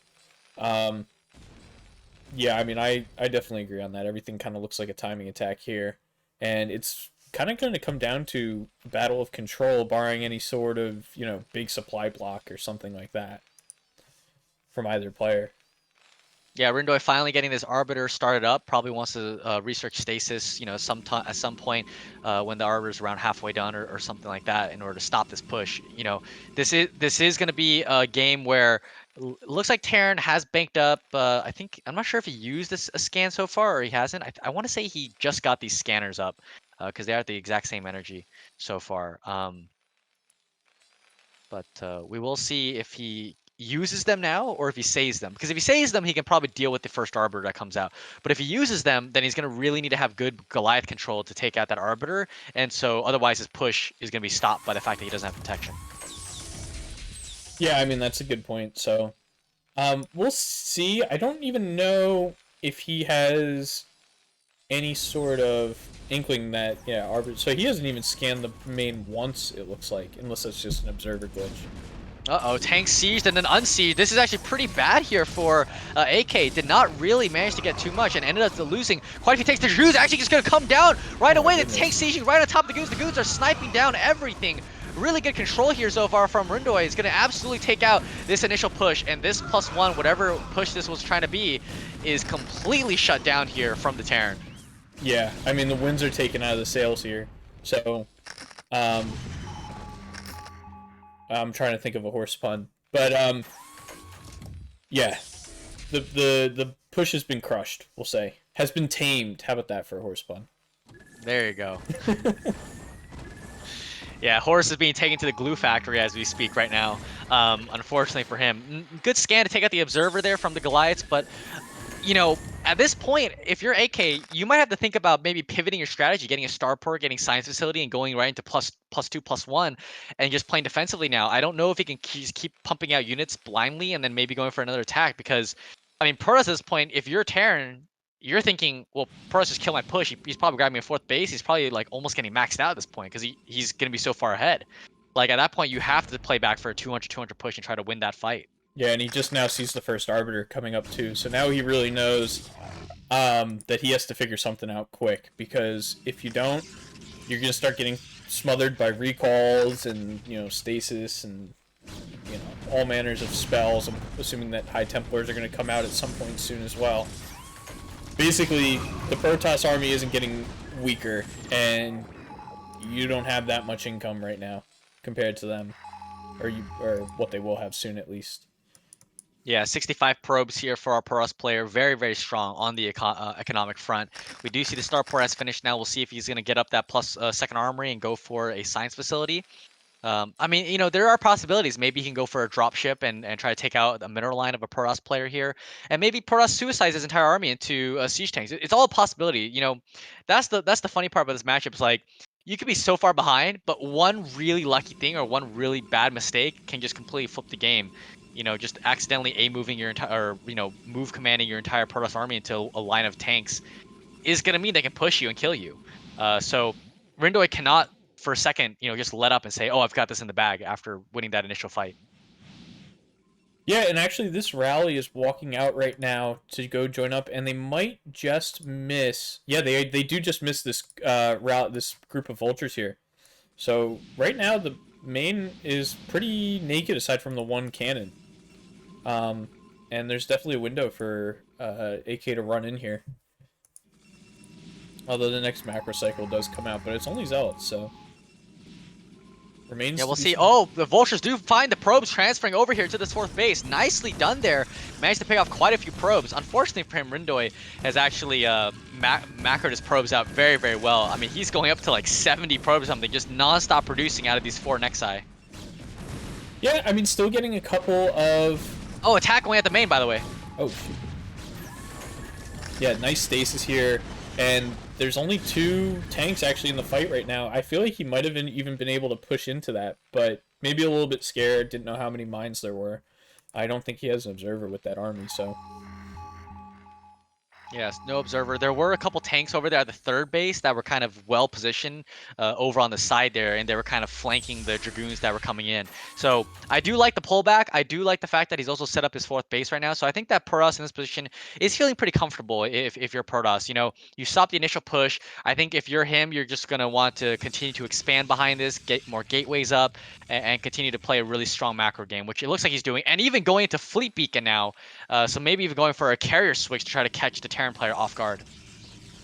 Yeah, I mean, we don't see that very often when Protoss players go for Arbiter, that they then switch into carriers, but it is like, well, Arbiters and High Templar are like maybe a late game tech, sort of. Um, Carriers are like the late game transition for Protoss. So I don't see a reason why it can't work, especially when you're in this good position, you've kept the tank count low all game, so we'll Yeah, see how it'll it be plays interesting. out. I just don't think that this map is that great for carriers. There's, you know, the middle's very, very open in terms of where the Terran can move. I guess you could say that the carriers can move along this left-hand side and harass the third base, maybe. We do see Arbiter coming here from the bottom right of the main to go for a recall. And here it comes, and you do get a decent Pure recall. Zealot recall. Yeah, Pure's out recall, and they do eat some mines, but there were clearly not enough there. But yeah, I mean, I think maybe a small mistake from Rindoi. I think you're gonna lose these cells. Well, Target fire down the command center with the Zealots. Will he target fire down the armory? That would be a very good good building there to target down. Unfortunately, he's only going to go for supply depots in the back with these Zealots. The armory is getting low. It is going to burn. So if AK doesn't kind of pay attention to that, it could end up burning down. No, he's got repair going on it. yeah, I mean, I like that recall, but oh my gosh, my accent is showing.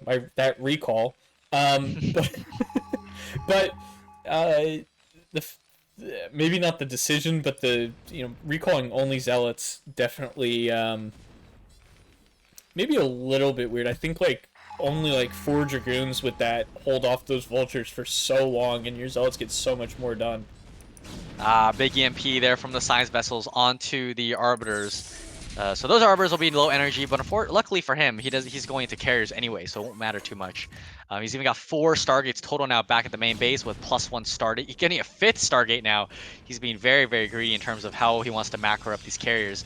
And over there on the natural base of the 3 o'clock position, he's even getting that base started. So 5 base economy here for the Protoss, pretty strong against the, well, Terran looks like he's about to mine out of his main base, and his natural is, well, not running too dry just yet.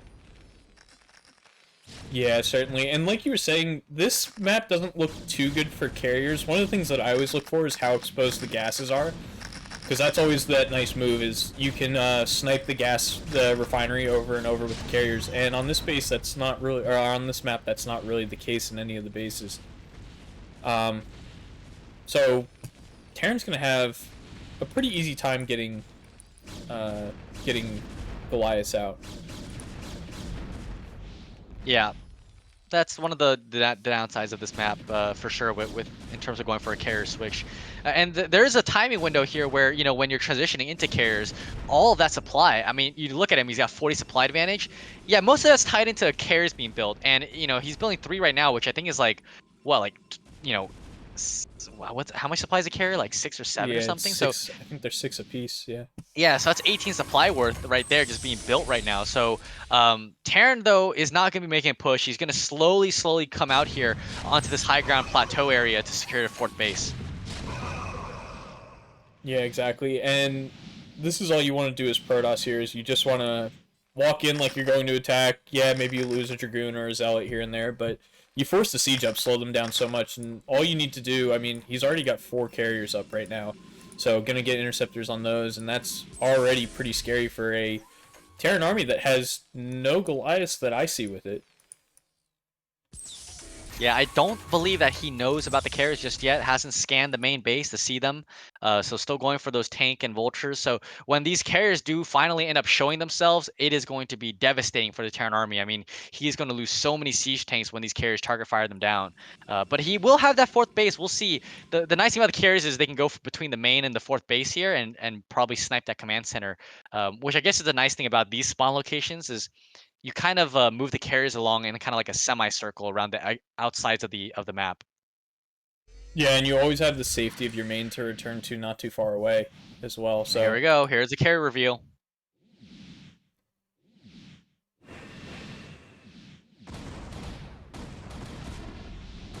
And there it is. Taking down each of these tanks one by one. EMP does go off, does catch the Arbiter as well. Second EMP just for good measure. But these science vessels will get picked off here by these interceptors, unfortunately. Oh, that one gets away with 2 HP. Oh, but the tank's running into the Protoss army. Oh, no. Yeah, and this is where those carriers start to show their worth. Picking off those siege tanks, and then the Terran army just can't really compete. We do see a counterattack on the 3 o'clock base right here with the vultures. Going to gun down these cannons. Probably get almost all these probes, it looks like. Yeah, probes will try to run away here. Won't be able to pick off every single one.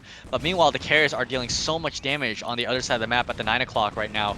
He is trying to re-macro on Goliaths, but, it's just going to be so difficult. I mean, the carriers are almost already at, a critical mass, which is usually around the time they hit like 6, 7, 8 is when they hit critical mass. And he's even got 3 more back at home. So he's going to have 8 carriers total, and there's just not enough Goliaths to deal with it just yet, if he goes right now. Yeah, and that's one of like the most enraging things for a Terran player too when you're playing against those carriers, is they're just clicking back and forth, picking off one Goliath at a time, and you're trying to get all these dumb Goliaths that keep bumping into each other to target down the carriers. And to boot, they're cloaked by an Arbiter.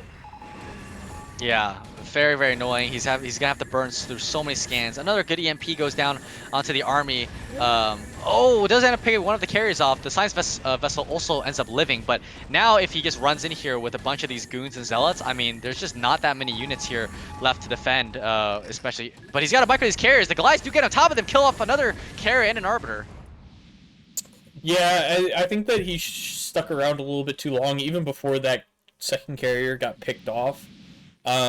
He was really running low on interceptors, and you want to preserve that interceptor count because it does create this kind of micro window for the Terran here. But Goliath's coming out into the middle of the map into a couple goons and zealots, definitely not what you want for AK.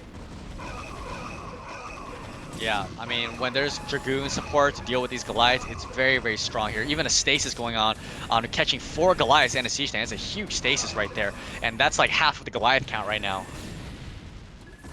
Yeah, and we see these carriers, I mean, like you said, about 8 of them, that's a pretty scary number. It's, yeah, you're getting into the area where you might as well just call it quits here because you're on really one mining base at this point. I mean, looks scary. Yeah, I mean he did pick off another carrier, but unfortunately for him, I mean the missile turrets are going down right now. The carriers are pretty well upgraded. Looks like the interceptors are +2 upgrade right now on them. Even getting air weapon, air armor at the same time. He is losing some of these carriers. A little bit of miss micro there, but again, there's just too little for Terran at this point to deal with the Protoss army. Yeah, I think in that engagement he lost 3 carriers actually. I think. Yeah, 3 total. Yeah, so not what you want to do with the carriers, but maybe focusing on other things. And you know, obviously, the big thing with carriers is getting those dragoons under them to keep the Goliaths from kind of committing too hard onto them. So probably focusing on other things there. Yeah. I mean, you know, he's resaturated back at that 5th base for him. He could probably start thinking about taking another few bases right now if you're in Protoss' shoes. Terran has snuck this base over here, though, at the top right, which is really nice for him. He's now back to mining on 2 bases. Yeah, unfortunate part is that he kind of transferred all of his SCVs from his 3rd base, so now he's not quite mining from 2 bases. He's more like 1.5 mining.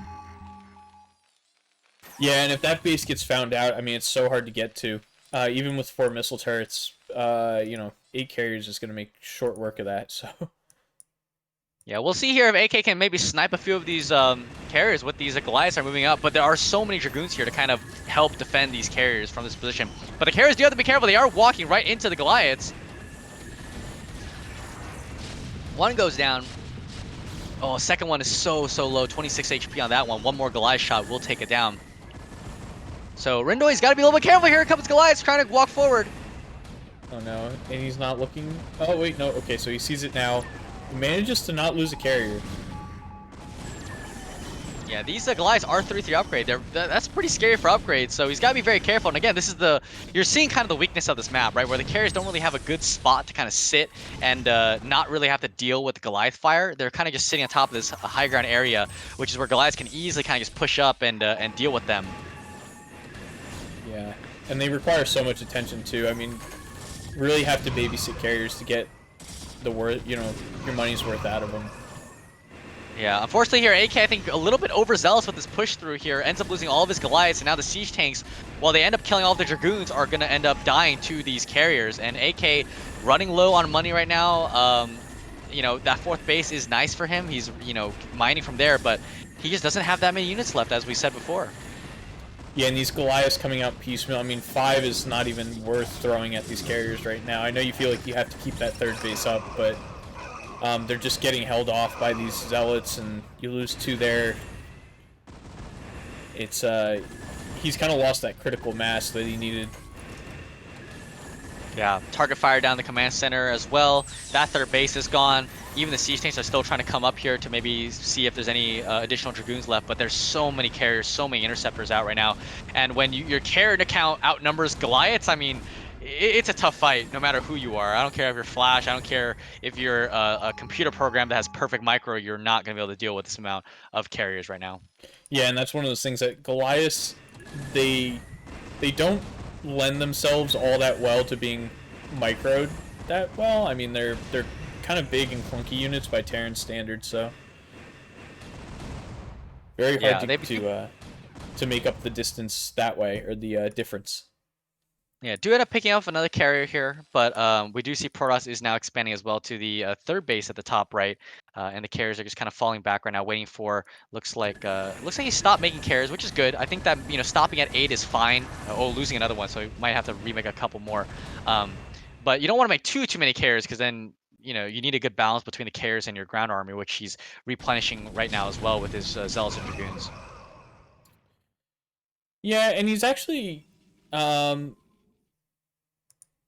he the ground army's always felt a little bit small, and I think that's partially the upgrades. I mean, Goliaths are weak, quote unquote, or on paper to Dragoons, but when you get those 3/3 upgrades, they can definitely hold their own a little bit better.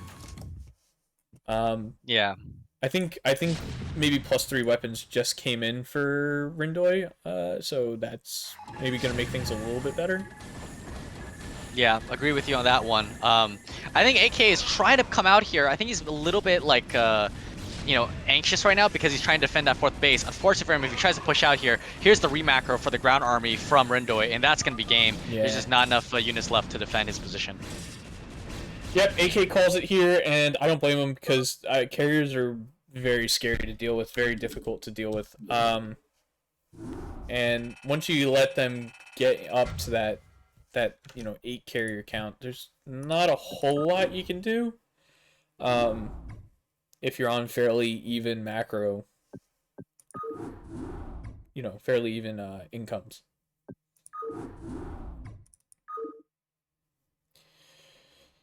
Yeah. So next up, we do have Yenta versus Chill. So Yenta, I think, is our second Zerg player from this group, and actually, our next 4 games are gonna be featuring Yenta. So we'll see a ZVP right here. Nice. All 3 matchups and including a ZVZ as well. So a lot of games from Yenta coming up. Yenta was the player that I had my eye on for this because I know how good of a player he is. So we'll see how he does against all of these players. For sure, excited to see what he brings to the table, especially as it kind of compares to Naka. Maybe we can see like a different flavor of Zerg here. Although this is our first PVZ of the night. Yeah, I wanted to fact check myself on this, but we'll go right into it. Yeah, let's see it.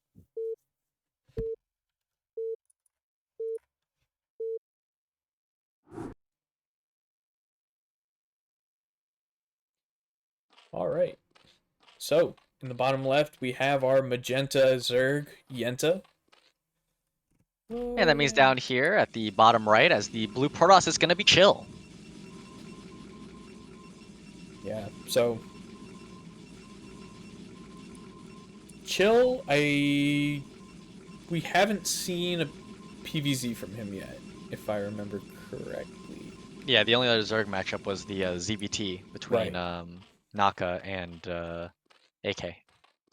Right. So we'll see how this goes down. Obviously, the first question that's going to be answered is, does Zerg do any sort of early pool shenanigans? And then soon after that, we're going to see whether we're getting a gateway or a forge.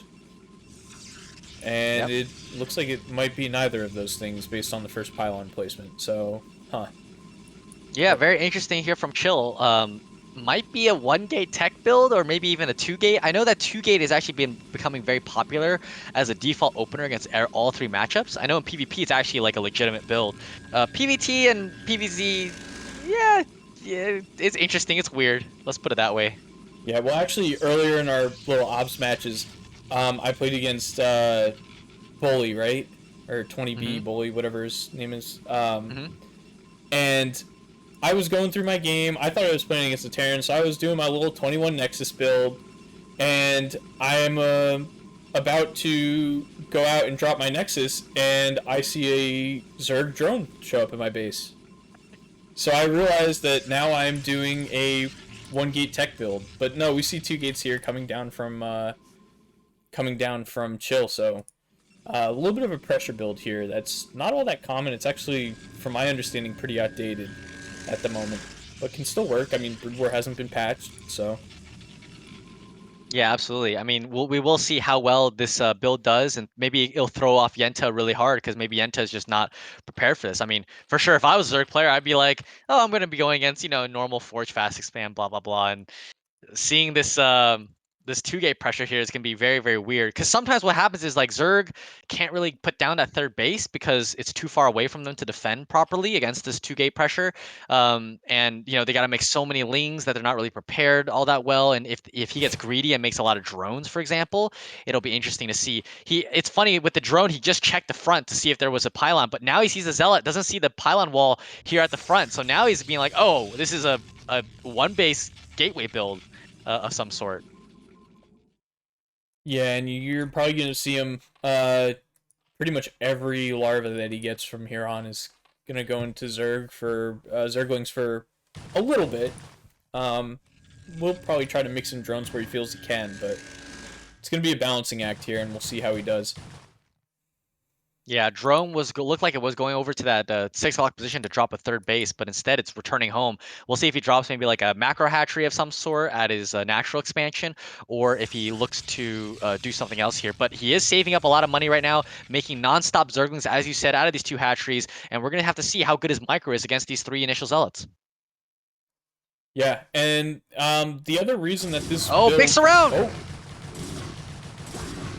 that's not great. For Yenta.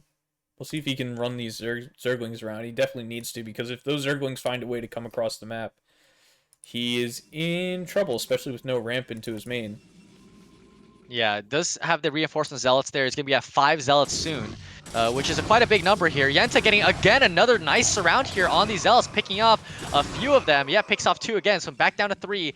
Will we see more lings? Yeah, more lings are still streaming out across the map. Yenta has enough money to build a macro hatch if he desires, and we'll see. Yeah, he starts the macro hatch back at his main base, and we'll see if the first 100 gas, goes right into Zergling speed. So I think if he can just hold on for Zergling speed, he'll be easily able to deal with the rest of this 2-gate zealot pressure. Yeah, for sure. That's going to be the name of the game here, because, you know, the one thing that Protoss does have going for them here is the fact that they are building probes this whole time, and Zerg is not. So yeah, we do see a Forge going down and a Nexus going down on Chill's side of the map, while all we have here is Zergling speed and Zerglings for Yenta. Yeah, so Chill's pressure build doing quite a good job right now. One low health zealot ends up going down. There's another low health one behind, but back up to 3 zealots. You know, the Zerglings, they are coming out quite slowly right now. Looks like there are 6 eggs currently being morphed right now, though, for them. So I don't think the zealots can push forward that much more. Zergling speed also almost about to be finished here. But Chill behind this is getting a cannon. He's getting his Nexus, as you said. He's really starting to find a good foothold into this game in terms of going for tech and everything. Yeah, I mean, I think that you are so far ahead here, though, as Chill, just because of the amount of drones that you kept from being made, that maybe a second cannon is not a bad idea. And these Zerglings find their way in. Yeah, this is not a perfect wall here. This is a pretty sloppy wall here, actually, from Chill. Lings are going to pick off both of the Zealots, and now they're going to go after the cannon. The cannon just finishes right in time. Will the Zerglings be able to take it down? Yes, they will. And now the Zealots have to get back and defend here. So now the momentum's kind of switched back towards Zerg favor, but Yenta doesn't have that many drones. Yeah, and that's obviously the thing is now, you know, even if you do get in here and start killing probes, the probes do fight okay against Zerglings, and Chill can afford to lose them. Actually, no probes even go down here, so even as this swings back onto his side of the map, not all that scary. The probe pull coming up, loses 1 probe.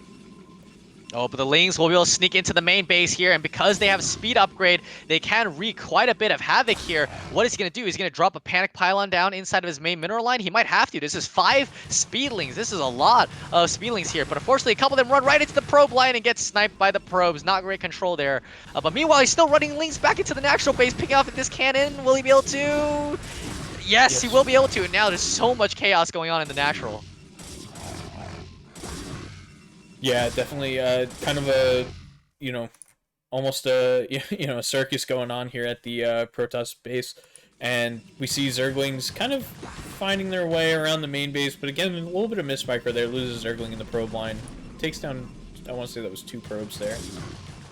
Oh man, but the Lings, there's too many holes in this wall right now. Lings are gonna get back on top of this cannon. That being said, there hasn't been that much probe damage so far. You know, most of these probes have been able to stay alive, but the Ling count is slowly getting farther and farther ahead. He's not able to maybe defend right now. The Zealots are trying to plug the holes, but it's like a leaking ship no matter what. You don't have enough crew members to plug the holes, and the ship is still going down right now.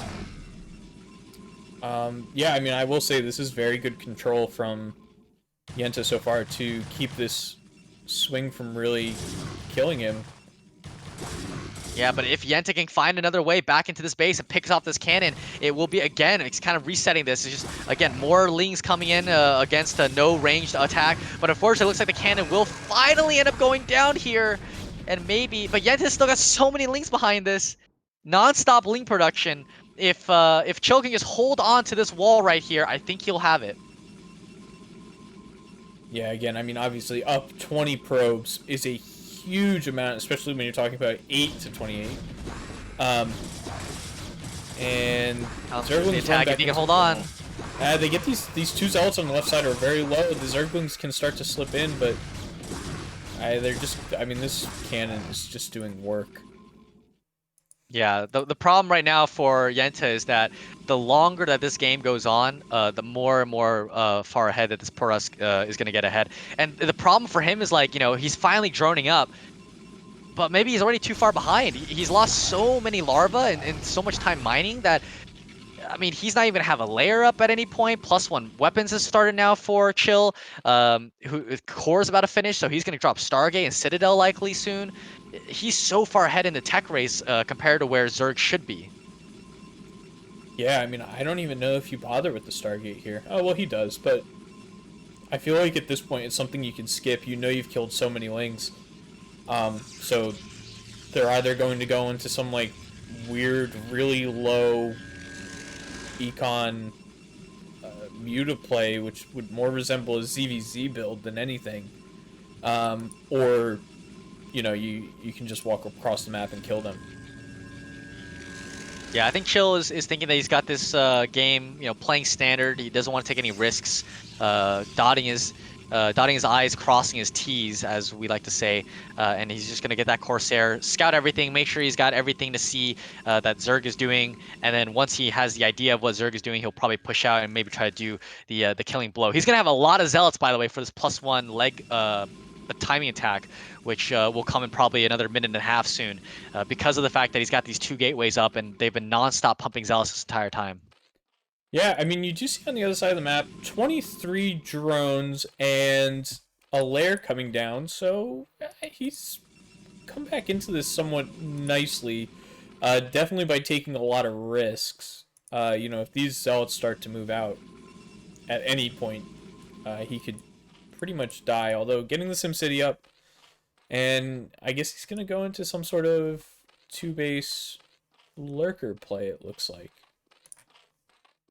Yeah, I think this is a pretty smart adaptation. I mean, it's very rare that you would expect for the Protoss player at this point to want to go for a robotics facility and for Dragoon range. He's probably just going to keep pumping Zealots. And in fact, he does have that Overlord kind of seeing the natural choke point for what units are coming out and being made. And here we go. We see the Zealots are slowly pushing out right now. He's got 10 Zealots. This is a big force here. +1 is about to finish in probably another 15, 20 seconds. Legs are a little bit far away, but the Zealots are just so strong right now. I mean, he just doesn't have enough larva to produce enough units. He's getting a ton of sunken colonies here at his natural. Yeah, probably not going to do too much more than just force out these sunken colonies, but even that's huge in this low eco position. And Zerg actually hitting a pretty nasty supply block with those Corsairs sniping a couple Overlords. So yeah, really bad. Yeah, really smart move though here, forcing out the sunken colonies. Actually, I think 2 did get canceled, which is also smart from Yenta. Yeah, nicely done here from Chill so far, though, managing to do really good job of locking the Protoss back in their base. You know, he doesn't really need to play too in a rush. He can play very safe and secure, which is kind of what he's doing right now. Getting 8 gates, he's going to transition probably into the standard like 8-gate timing. And the fact that Protoss does not have that many drones and that many bases means that it's going to be very difficult for him to hold on to this upcoming attack. Yeah, definitely agree on that.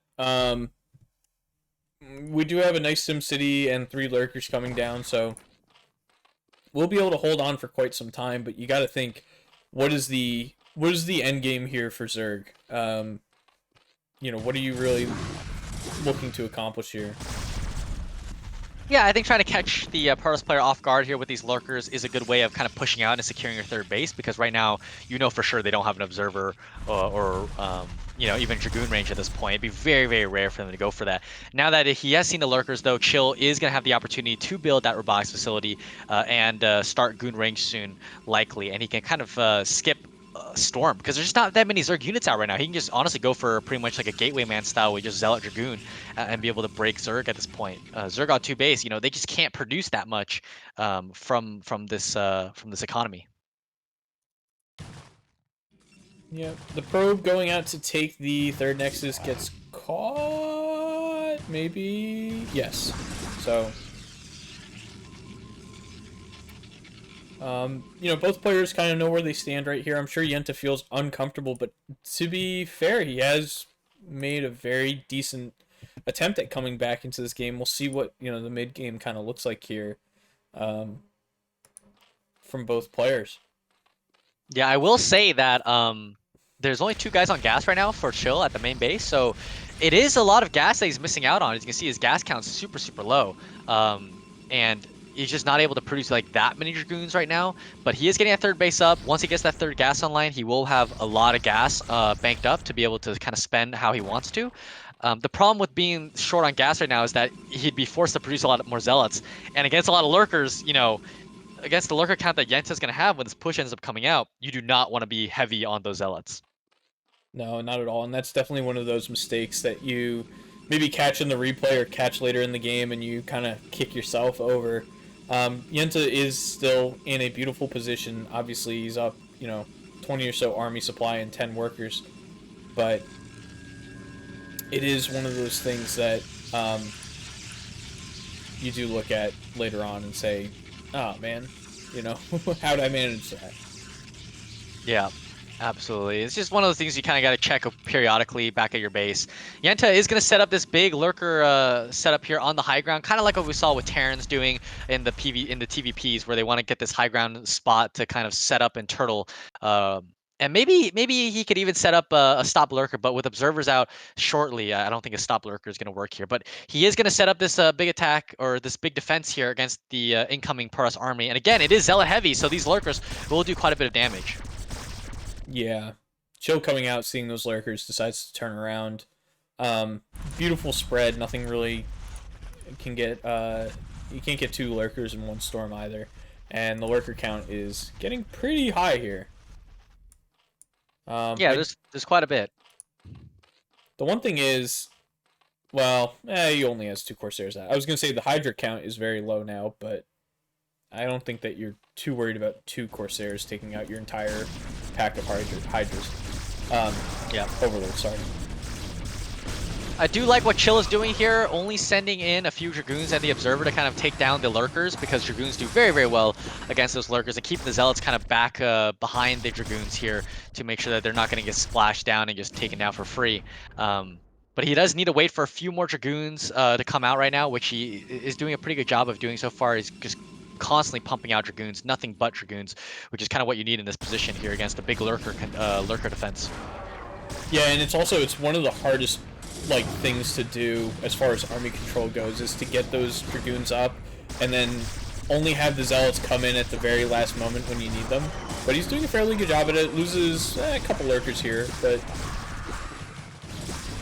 he's going to have a decent amount reinforcing from the rallies when he decides to bring them forwards.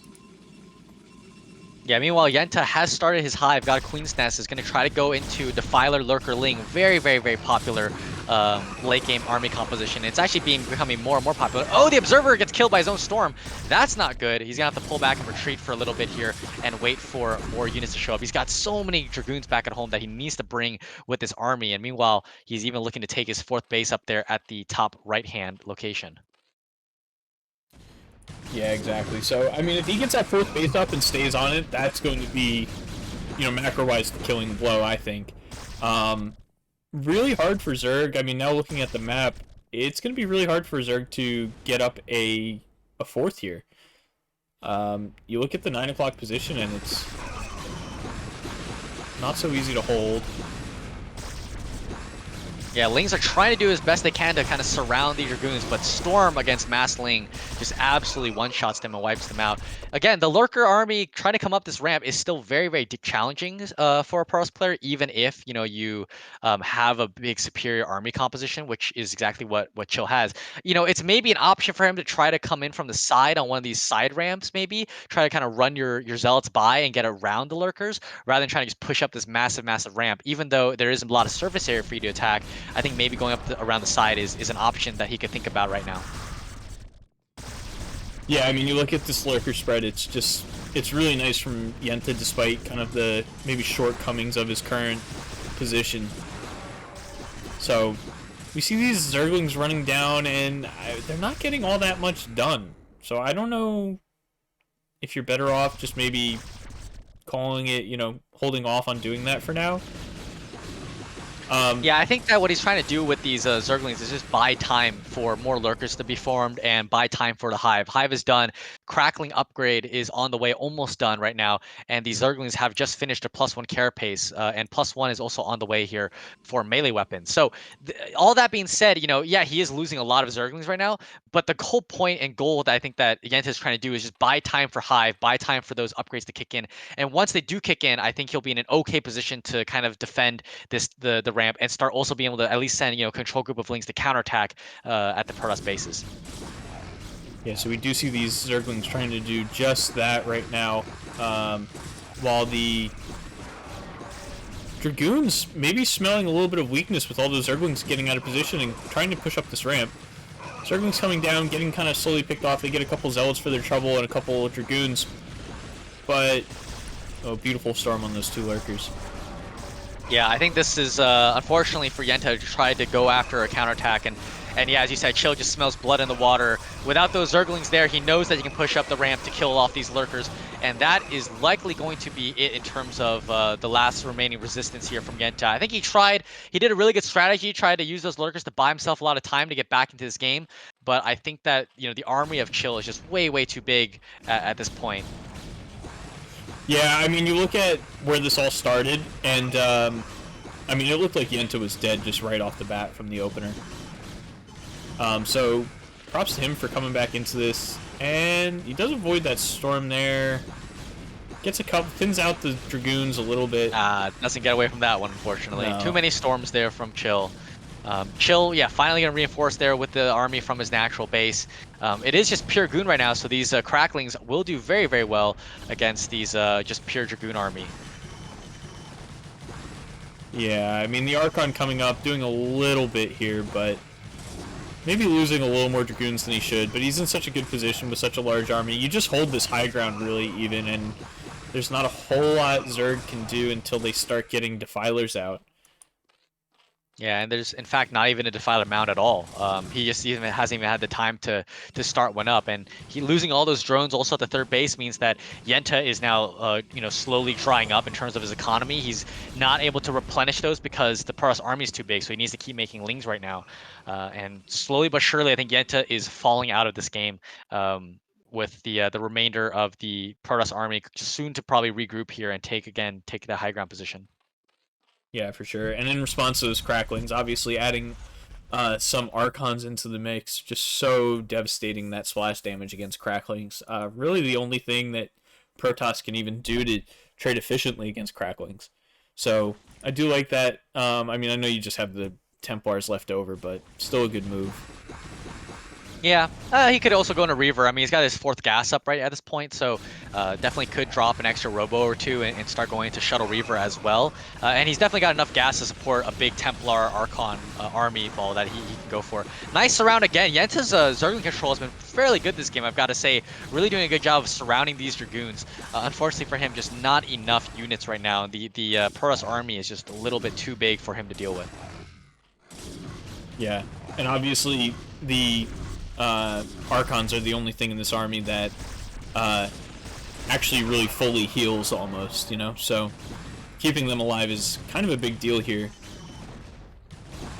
Yeah, the shield regeneration for those Archons very, very quick. So, and they're just so bulky that the Lings can't really do too much against them unless they get a full surround, which is usually very, very unlikely. Lings are gonna try to do another counterattack here from Yenta, maybe try to somehow pick off a base randomly, but there's so many cannons at each of these bases and even a DT and High Templar at each base that it's just so difficult. I mean, the storm defense from just even one Templar storm against Mass Ling is just so easy for Protoss to defend a base with, and yeah, as you can see, that counterattack did absolutely nothing.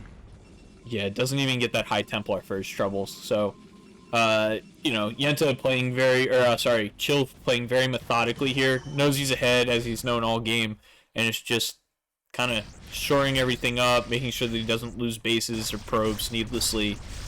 And then coming back to his army when he feels like he can. He hasn't really forced anything here, which is nice to see. Yeah, Chill's very, very patient with his army control all game. You know, the Dragoons picking off the Lurkers from the low ground there. Very, very well done. Even storming now onto the drone line, and that's gonna be GG for Yenta. Really well played there from Chill. Really nice, interesting opener there with the 2-gate opener. You know, colored me surprised, but it definitely worked out very well for him. Yeah, for sure. It's not a build that we see very often, and I think it's fallen out of favor kind of in the meta, but he definitely showed that it can still work, and why, just almost like a textbook on how that build's supposed to work. Yeah, absolutely. So we're going to our next game. We have Yenta versus Naka, so this is a ZVZ. Should be relatively quick, although I don't want to speak too soon because on Monday we saw a couple pretty long ZVZs, at least by the standards of the matchup. But we shall see here.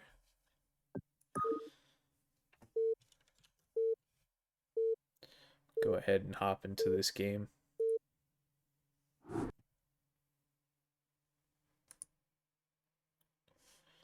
So, at the top of Apocalypse, in the purple, we have none other than Naka.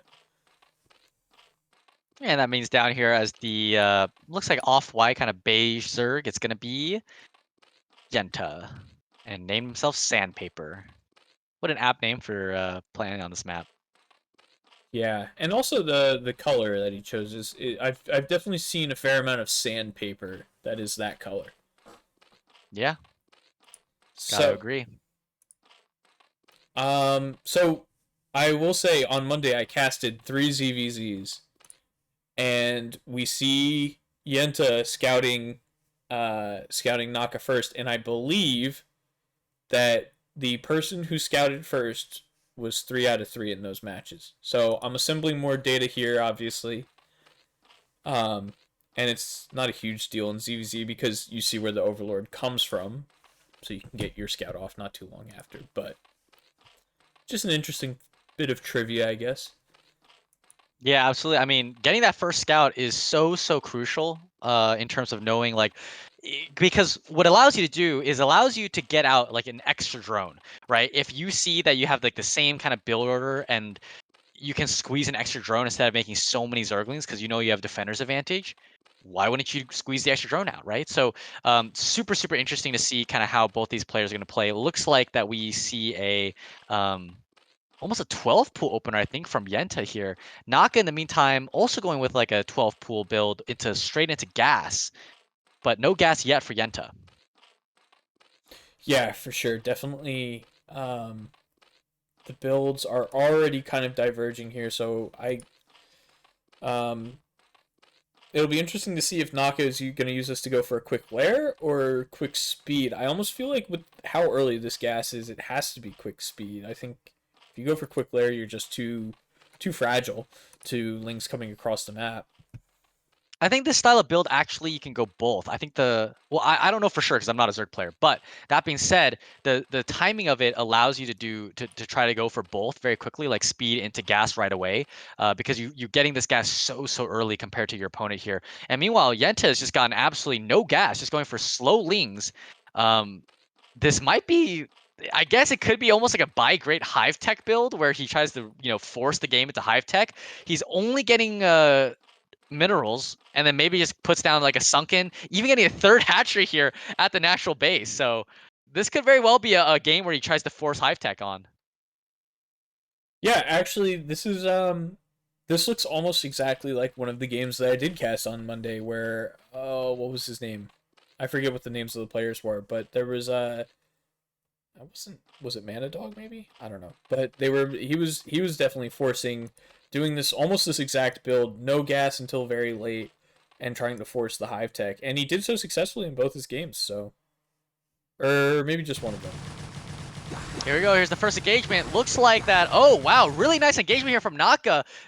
Ending up with 2 lings on top. That's a full larva that he's going to be on top. Now, that being said, again, defender's advantage is very powerful in this matchup. The fact that both players have gone for these kind of fast hatcheries means that the larva count will still be the same. And if anything, Yenta will eventually have a larva advantage with that third hatchery coming up. That being said, he does see layer going down, so he's probably likely going to have to end up forcing himself to go into the Evo chamber with the spores. And again, a nice engagement here from Naka.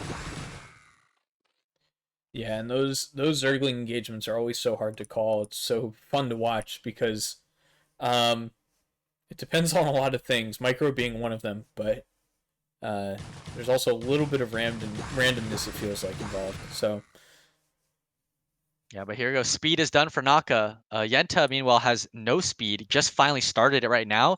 Left one guy on gas. Spire has been started, so definitely needs to start thinking about putting down that evolution chamber and the spore colony. But so many lings here and speed for Naka, which means that these engagements are going to be so good for him. Picks off one free Zergling there and just, bouncing his Zerglings back and forth. Really good micro here from Naka. I'm really impressed with how he's controlling these Zerglings right now. yeah, and you see this also. Yenta, I'm sure he wants to get that spore down at some point, but there's do you want to die now or do you want to die later, right? So, gonna be getting Yeah. out as many wings as he can at the moment, and Yeah, looks like he'll finally drive this able back. to win. Yeah, drive that back with the larva advantage. But unfortunately for him, now Speedlings are into the base. Let's see how many drone kills they can pick up. Yenta stacking his drones, not allowing these Zerglings to go after him. Instead, he's going to launch a counterattack. Speed's almost done for him. Zerglings are going to try to pick up a few of these drones. Nice micro there from the drones to manage to stop the Lings right in their tracks. And Speed's done here for Yenta. Will he go for just a mass counterattack and maybe could end the game here? There are, oh man, never mind. There's a lot of Lings here for Naka. Yeah, Yenta, I like what he went for with the counterattack, and also beautiful micro, not losing a single drone there. So he's still up a single drone, which you will probably have to go down for that not spore crawler, spore colony at some point. My mind is stuck on Starcraft 2, apparently. Yeah, but the problem for him is no creep colonies have been started. Evo chamber is started, but the spire is done. The mutas are on the way. He doesn't have a spore colony. He's actually too scared right now of these mass amount of lings that Naka is pushing out against him. And the fact that Naka was able to get so many great engagements, like another good engagement, beautiful concave there on that fight. And oh man, I'm not sure, man. Yenta has the large advantage, but he is losing a lot of these engagements. Yeah, and that's the trouble here is like you can defend with spores, but I think just kind of going into there's a reason that two hatch layer play is kind of the meta in ZVZ because it's reliable, right? If you both play it, neither of you will die, and it's fairly robust. So now this muta comes in, no spore crawlers, no anti-air whatsoever. We see a creep colony getting started. Yeah, Yenta's got to end the game here, but I just don't think he's got enough Zerglings right now. Mita's even killing the Zerglings from the air. Sunken even finishing up. That, I think, is going to be it. He's got absolutely no answers now for it. And yep, there's the GG. Yep. So that is the ZVZ that we know and love, ending in 6 minutes and 52 seconds. Classic ZVZ. Exactly. So anyway, that's the only time that we will have the pleasure of casting ZVZ tonight. But it was exciting. I mean, action packed, obviously, as all ZVZs are. Um, I always do love ZVZ because it's one of those things where it's that super low eco that you always see, and most players feel very uncomfortable in it. But that's just the way of the matchup. Yeah, I really quite enjoyed watching it still. I think it was an interesting strategy choice from Yenta in terms of the build order. I thought they were very unique builds. That being said, unfortunately for him, just not, yeah, just not quite good enough, I think, on the decision making and also the micro there. Definitely that Naka had a huge advantage in a lot of those fights. Yeah, for sure. I think that, a little bit of it came down to a little bit of micro, and I think Naka just strategied better, if I could turn that into a verb. But yeah, we'll go into our next game, our second to last game of the night. It'll be Yenta versus AK, so we'll see another TVZ, which is again a very fun matchup to watch. So I will switch my overlay over and we'll get going. In the top, in the brown, we have Yenta looking for redemption. Not against another Zerg, but hopefully can prove himself tonight. Yeah, and down here at the 8 o'clock position as the kind of off-green Terran player is going to be AK back here again. So, oh, Up a little bit lag. yeah, okay, cool. Holding my breath there for a second. But yeah, I mean, I think this is the part of the cast where we've talked about the map and the matchups almost too much at this point. That's one of the tricky things with these preseason groups where we don't have that map variety. But TVZ, we've already seen AK's gameplay here. I think he went for that pretty standard 2-Racks Academy earlier, so it'll be interesting to see how Yenta maybe responds to that, if that is indeed what we see again. Yeah, it'll be interesting to note sort of again what Yenta's strategy is going to be on this map. I like mutas on this map much more than lurkers. I think that trying to hold on to your third and fourth base, for example, on this map with lurkers is a little bit trickier because there's no high ground base. Everything's on one level, which means that Marines can kind of sometimes do a surround on the lurkers or get a good concave against them. Whereas on ramp maps, obviously they kind of funnel through that one little ramp. So interesting to see kind of the strategy choice that Yenta goes for if he opts for which tech he's going to go for. But we do see a very standard, looks like a 12 hatch here for Yenta. Yeah, and obviously that's I think that's what we saw last TVZ. Yes, that's correct. I always get mixed up, but so Yeah, we see first scout here from AK as well. Yenta is going to drone scout, so he will see them at roughly the same time. But it is nice, again, always nice to get that first scout correct, especially as Terran. yeah, for sure you don't have to start freaking out and throwing down bunkers when you see this hatch and the spawning pool coming in at a somewhat normal timing. You can just play your game and know that that's going to be a-okay for now. Yeah, looks like pretty standard here from Yenta. Gas as well being started with the spawning pool. So looks like it was a pretty normal 12, 11, 10 build here from him. So trying to get that layer up as quickly as possible. I don't believe it's going to be a 3-hatch build at this point now because of the fact that he has gone for 12, 11, 10. Just won't have enough larva and economy to be able to do that. But that being said, we will see very fast mutas and we'll see how AK is going to deal with it. He has full information. Yeah, for sure. And this is this is always a nice thing to see because we know that we're not going to just have some crazy kind of lings getting in and doing game-ending damage or any sort of crazy marine rush. So shaping up, I don't know if this will rival our last TVZ in terms of epicness. It's a tall order for sure, but we shall see. Yeah, definitely. And yeah, it looks like AK is going to go for the same 2-Racks Academy style that he did last time here. And he has full information, sees the layer going down, halfway done now.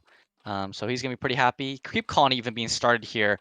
Blind, I think, or maybe, I don't think the drone saw these Marines walking across the map. So this is actually really, really smart here from Yenta. Kind of has like a little bit of star sense going on. These Marines trying to push up I know that I like to do this a lot. I think C was the one who, way back when, really popularized this as part of the meta. Is kind of just walking forward with like 3 to 5 Marines and see if the Zerg player gets really greedy and doesn't make additional Zerglings. Oh, Hydra Den. Huh. Oh boy, it's gonna be a cheese here from Yenta. 2-hatch Lurker, kind of an all-in build. For our Terran players out there who know this build all too often. So it'll be interesting to see if he's AK is going to build bunkers and whatnot and turrets. Academy is on the way right now, but Lurker aspect is started. Yeah, and I think what it's going to come down to is where does he use those first 2 scans, right? Does he save one? Does he save both? Does he scout? Does he scout the main with them? Luckily, the Hydra Den, I don't know if he saw it, but it is at the front. I didn't catch that, so. But Yeah, not sure if he saw it or not, but oh, it looks like so Yenta's taking a third base behind this. Now there's 2 variations, I guess, of 2-act lurker. One is you can just use the lurkers to get huge map control, which normally I would expect people to just go for 3-hatch lurker instead. The other option is obviously the all-in, which is you get 3 lurkers with massling and you just kind of bulldoze your way into the Terran Natural before they have turrets up and enough detection to deal with your lurkers, and they force a lift off on the command center. And I do like the strategy of going for this kind of 2-hatch lurker style on this map. He does have the 3 Hydras, but the fact that he can afford a third hatch is interesting to me. I usually thought that this was an all-in. You would just nonstop flood lings and lurkers down into the natural base. You wouldn't get this third base up. yeah, maybe something a little bit map specific because you have that high ground that is so powerful to control leading out of the Terran Natural, and they can get a third base up, but um, still very hard to push Marines up that, even if you do have detection against the lurkers. It looks like he did. He knows. Maybe he did see the Hydra Den because he's already started 2 bunkers here. He's got missile turrets coming up right behind them, and he has not gotten range upgrade just yet. I think he's gotten stim, but no range. There it is. Range, marine range has been started there. The U-20, 238 shells. And here goes the 3 lurkers coming in here. The turrets are just about to finish though, so it looks like Yenta is just going to play this game more of a map control kind of style. Yeah, almost reminiscent of like ZVP, right, where you start with that lurker contain. Um, it's not it's not like the standard build, but it is something you can certainly do. Yeah, interesting to see here. AK has actually gotten a couple extra barracks here, up to 4 now, while starting his factory. So he's kind of going between the both of like doing both the 4 racks, SK Terran kind of style, and also getting, sort of going for like maybe a 3 tank vessel push. I don't think you can afford the extra 2 racks just yet, so they were a little bit early, but maybe he just knows this build better than I do. I think from what I've heard from other Zerg players though, it's normally 2 racks into tech, or if you go SK Terran, then you can add on the barracks, but you can't add the factory and the tanks. Right. Um. Yeah, I've actually I don't know that I've ever seen this build before, so I'll take your word for it. Um. And we're getting into that kind of part of the game where it almost resembles like a low eco TVT. They're kind of just staring each other down here. But it'd be interesting to see. I mean, obviously, AK is going to have to come out of his base with a little bit of violence. Once it's going to have to be quick, break the contain. If he wants to kind of break out and get map control again. But all in all, it doesn't look that much different from like a normal TVZ, just with different units. Yeah, I mean, I think that Yenta is playing this matchup really, really smart right now. He's got even +1 carapace just about to finish. He's already on Hive into Defiler Mount. So with this kind of 2-hatch lurker style into getting a third base here, what he can actually do is, if Terran is a little slow on these tanks, which it doesn't seem like that AK is, he could walk, theoretically get consumed, and walk a Defiler all the way from his natural base to the front of the Terran base and just leapfrog swarms right into the Terran main area. This is a very powerful strategy. I think Effort's done it a few times, and he popularized kind of that style where you just, if you can walk a Defiler to the Terran base, I mean, it's so hard for Terran to deal with those swarms. Yeah, for sure. With Siege coming out right now, though, and Consume not done, so looks like the Lurkers will be slowly but surely pushed back. Yep, slowly but surely. Doesn't have the science facility started, so this is a bit of a mistake here from AK. Really needs that detection to deal with the amount of lurkers that Yenta's going to have. Otherwise, it's just going to be, forcing him to burn through scans. Now, granted, he does have 5 scans currently banked up at both of his comsat stations, so maybe AK is just going to play more defensively, get a third base up here instead, and build turrets and bunkers here to deal with it. But the problem is again, if you play defensively, you allow Zerg to get map control and allow him to walk a Defiler all the way to your base, especially now with Consume just about to finish soon. Maybe we'll see a Defiler pop out and immediately run down to the Terran base. Yeah, definitely. And AK doing a very good job here, pushing out onto this high ground, going to take over this position. Yenta just sees that amount of Marines and just says he doesn't want to really even bother fighting for it. So, a little bit of map control gained back. Obviously, still hasn't gotten over to the other side of the map to keep the Zerg in check just yet, which is definitely what you want to do. You let him get up to that hive on 4 gases, and it can get very scary very quickly. Yeah, scans going down from AK, really trying to find where the Zerg army is. Kind of missed it, but just at the end of the scan there, he finally sees it. So many lurkers, so many lings. The crack upgrade's been finished. +1 carapace has been finished for a long time, and the Defilers are going to have a swarm as well. So here we go. This is the attack I was talking about, where you just kind of leapfrog your Defiler with swarms all the way down. Yeah, and these lurkers getting up under this swarm, I don't think they're quite in range of that siege tank, just barely out of range. But here we go. There's the second swarm coming out. There's so many lurkers here that, ironically enough, splash damage will actually matter underneath this dark swarm. But there's so many units here and so many lings. Really good control here from Yenta not to run these lings forward. He's going to slowly, again, leapfrog these swarms coming down slowly but surely. And Terran can only do nothing but kind of just watch in horror as Lurker and Ling under swarm slowly move towards his map. Needs to consume against the Defiler. Good snipe there by AK on the Defiler. He's going to stop this push and dead in his tracks here. And the bunkers are fully loaded with the Marines, so he will be able to defend these mass amount of lurkers here at the front of his base. He needed to get these tanks sieged up, and he does eventually. Looks like he will, like AK will clean up this push, but those tanks were a little late to be sieged, so maybe could have saved one of them, saved the extra tank and a couple extra Marines here if he wanted to, but... Unfortunately for him, though, now it's wave number 2 here. Another Defiler wiggling his tail down all the way into the Terran base. And unfortunately for AK, I don't know if you realize, but he lost his entire army in the middle of the map because he mismicroed them right into the path of those lurkers that were kind of held up onto the ramp. And now there's just not enough units here to deal with it. He's going to be forced to lift up his command center, otherwise he's going to lose all of his SCVs. But meanwhile, lurkers are now moving towards the barracks here, getting on top of the production facilities. And oh man, this is not where you want to be as a Terran player. Yeah, it's a tough position for sure, and I think that maybe that sort of off meta build we were talking about maybe threw him off a little bit. Definitely a couple of mistakes there, not getting the science vessels out quick enough, and not having the ransacking the main now with these lurkers. Yeah, and you can't even get anything out of your barracks here. Just such a tough game for AK. And we see GG being called.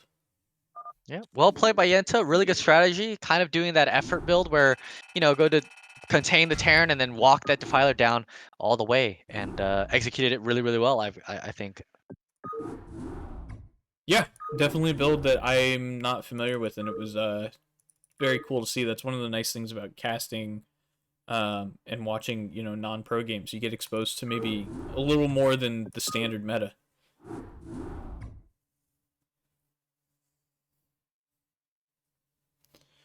So, our last game of the day here, we have Yenta versus Rindoi. So, Yenta, obviously, we've already seen 3 games of him, including 1 PVZ. We'll get right into it right now, and we'll view our last game with bated breath, I suppose. Yep, here we go. Yenta finally got some revenge on his previous 2 games. Picked up the win there. Really nicely done. Really cool build, too. In the top, we have our yellowish. I don't even know if that's really the yellow color, but we have our yellowish Protoss player, Rindoi. And that means down here as the teal Zerg at the 8 o'clock position, it's going to be Yenta. So, Rindoi did the... No, Chill did Chill. the two gate. So we'll see Rindoi play. I think the first PVZ of him, we think we saw 2 PVZs from Chill so far, if I'm remembering correctly. He played one against. Did he play one against Naka? I can't remember. I think Naka played against the AK as ZVT, but not against Rindoi. I think Rindoi played the first game in a PVT, I believe. Right. Yeah. So, I believe that's correct. So, we will see what he wants to go for here. Keeping the probe at the front indicates a gateway, but not always a sure thing. It's going to be Gateway first here off on 9 supply, so he does know how the pros do it at least. Gateway's pretty far up here actually. Normally, I think you tuck it back, or at least pros will like to tuck it back just a little bit more next to the pylon. But interesting to see him place it there. Probe is going to go off and scout now at this point, and we do see Yenta has opted for a very standard overpull build order here, which is probably the most default standard build in this matchup at the moment. Yeah, for sure. Just going back to that, I do kind of like that gateway placement because I think that's a 2 zealot sealed wall right there. Just on either side of the pylon, the forge on the left should seal that up entirely on the left side. So I think there might be a gap between the forge and the gateway where the forge is going to end up going for Lings to go through, but I think when the forge is on the left, it's usually tight, but maybe I'm wrong. Maybe I'm getting confused here. It doesn't take much these days. Yeah, we'll see. We'll see anyways. Lings can usually fit through anything, it's there's a funny little a trivia thing for raccoon is apparently a raccoon can fit through a 4-inch space, which means that 2 of them can fit up your butt. Anyways, fun. I think I found that on Twitter or something, but fun little trivia fact for everybody here. Yenta actually's gone for the full 6 links here to deal with the probe scout. I'm gonna stop with the pretty morbid comments here. Yeah, well, I have to say, though, one last thing. As an engineer, I have to inform you that it's actually 4 because you're talking about area. Oh boy. Yeah, Okay. so... Well. But anyway. Oh man. All right. So, getting back in the game, we do see Yentez actually making a ton of Zerglings here. Non-stop lings. It looks like he's going to try to bust down this gateway potentially, knowing that he did see a gateway first. And maybe this is Yentez kind of personal style against gate first. He just wants to pump out a ton of lings. They can both, operate on the offense and on the defense in case that the Zealots try to push through. Yeah, and I believe Rindoi is going to have to instantly pull some probes down here. He hasn't done so yet. Otherwise, this is pretty tough to micro. Yeah, here goes Yenta trying to crawl through. Doesn't manage to do so. He could just try to snipe the probe here. Unfortunately for him, he does start the cannon, but the cannon's so far from being done. And even the Zealot that just popped out here is going to get surrounded by these Zerglings here as well. So that Zealot is dead. And now the Lings are going to try to come in here. The probe is doing quite a bit of damage here on the side next to the Zealot. Yeah, actually, beautiful control from Rindoi here, though. The gateway looks like it's going to go down, but he gets the probes up towards the front. The cannon's almost done. Yeah, Lings are going to be pushed back. No speed for him, and the cannon will just finally finish, so he can remake that gateway there to re-wall off the front. The Overlord might even get taken out here by this cannon. Oh, did not pay attention to that Overlord. Will it get out of range in time? 3 more shots? 2 more shots? Oh, goes down. That's really sad. Oh, and the Lings can try to avenge their fallen Overlord. Yeah, and actually that Overlord going down and putting a supply block on Yenta is actually huge because Rindoi did not get his cybernetics core up before that gateway went down. Yeah, So so now he's forced to rebuild. He's rebuilding 2 gateways, in fact, and he's even so worried about a big oh push here. no. Oh my god, sneaks right through! The other cannons are not done yet, and these lings are going to get right on top of the cannon. The Zealot was also at like 1 HP, so that went down really quickly. Yeah, although it looks like he will be able to defend with probes. Losing 1 there, probably shouldn't lose too many more.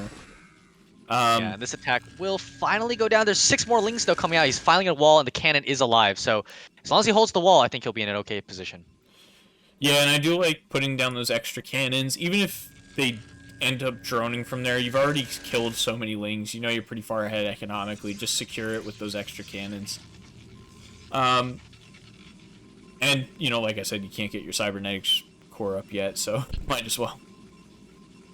Yeah, meanwhile, Yenta is still producing only Zerglings, very similar to the 2-gate build against Chill. Just non-stop pumping Zerglings. He's got another Zealot out here right now. There's a lot of Lings. They do have speed upgrade about halfway done, so in about 15 seconds, those Lings will be very, very fast. And now droning behind it, we see him starting to slowly recoup the economy to restart those drones. Again, stayed on 9 drones for the longest time, so we'll see if he's able to kind of deal with this game. Luckily, this time he's got that third base compared to when he, was against Chill. Yeah, and Chill, I mean, in that game, it was obviously a little bit forced. I mean, I think that there's probably some things that Yenta could have done better, but it was forced. It's interesting to see it in this game where Rindoi played pretty standard up to, the point where the Lings came in. And, the Lings come forward and think better of going into 3 cannons, so... what I was saying was that it almost feels like he missed his that Yenta missed his window to start droning up again. I mean, he's going to be so far behind here as Protoss starts getting their tech up, and now Yenta's just starting to drop his Hydra Den, but I don't know what the Hydra Den does for you. There's already 3 cannons up. Yeah, it's possible he's trying to do like a really delayed maybe 973 build, which it does seem like he's trying to go for maybe. He hasn't started his lair at all, so he's not going to have Spire to deal with the Corsair. Yeah, immediately going for the Hydra speed upgrade. He's already got 7 drones now. He's got 973. He's got it. So we'll see what happens here. He's got a lot of lings with speed, so he's denying vision here from Rindoi. But Rindoi is being very, very safe and calm. He's getting that 4th cannon down, so he's going to be even able to deal with these mass Hydras anyways. But this Corsair will even confirm what's going on here. And I think Yenta is likely just going to go all in again. I don't think he's going to build more drones behind this. I think he's just going to go all in on these Hydras. Yeah, I mean, it does still have the possibility of working because you've delayed the tech so much by killing that gateway. So, all in all, he's not that far behind, I think, from a standard game. But, I mean, 40 probes, you're not going to have any trouble affording however many cannons you need. Space is going to be the bigger issue, really. Yeah, I don't like this from Rindoi. A little greedy with his Corsair trying to pick off Overlords. He now is going to see the Hydra, so he knows for sure that this is going to be a delayed 3-hatch Hydra build. But he should fly over the rally point here to kind of see how many Hydras are on the way, just to make sure that he's got enough cannons going. But even then, he can afford the extra cannons regardless. Normally if you see like the 5 or 6 Hydras initially, you just build 4 cannons and stop. And if you see more rallied over, you continue to build more. But, regardless, he's got enough economy to afford the extra cannons and be extra safe here. Right, exactly, and that's the big thing is just keep it simple, right? Don't try to like optimize. You're already so far ahead. You know you just defended the Ling flood. So yeah, it's gonna be really hard for Zerg here to do anything about it. I don't even know if he started range upgrade. It doesn't look like it because he can't hit the gateway from that range right now. And he's just gonna go for mass Hydra and try to bust through the front without even getting range. He's gonna have to do really good micro to snipe down each of these cannons. Now, the plus side for Yenta here is that Rindoi is kind of running out of room to build cannons, as you can see. So he might have like maybe 2 or 3 more spaces to build a few more cannons, but there's not too much more space. So he will get maxed out in terms of building space. yeah, and the other thing is Yenta doesn't get the compensation of denying the +1 because of the lack of range. Range actually just starts now, or not too long ago. And Rindoi doesn't even have to rebuild his forge. So that's, Yeah, I mean, that's an extra cannon, Yeah, he's got so many. He got 8 cannons now. He knows that this is all in. I think the Corsair has seen the additional Hydra reinforcements, so he's just playing very, very safe here. Again, but you can notice that he doesn't really have much room left. I mean, he can squeeze in a couple more cannons there on the right-hand side. But we do see the Zealots here with the +1 going to come up right up against these Hydras and start picking them off. And Yenta not pulling back.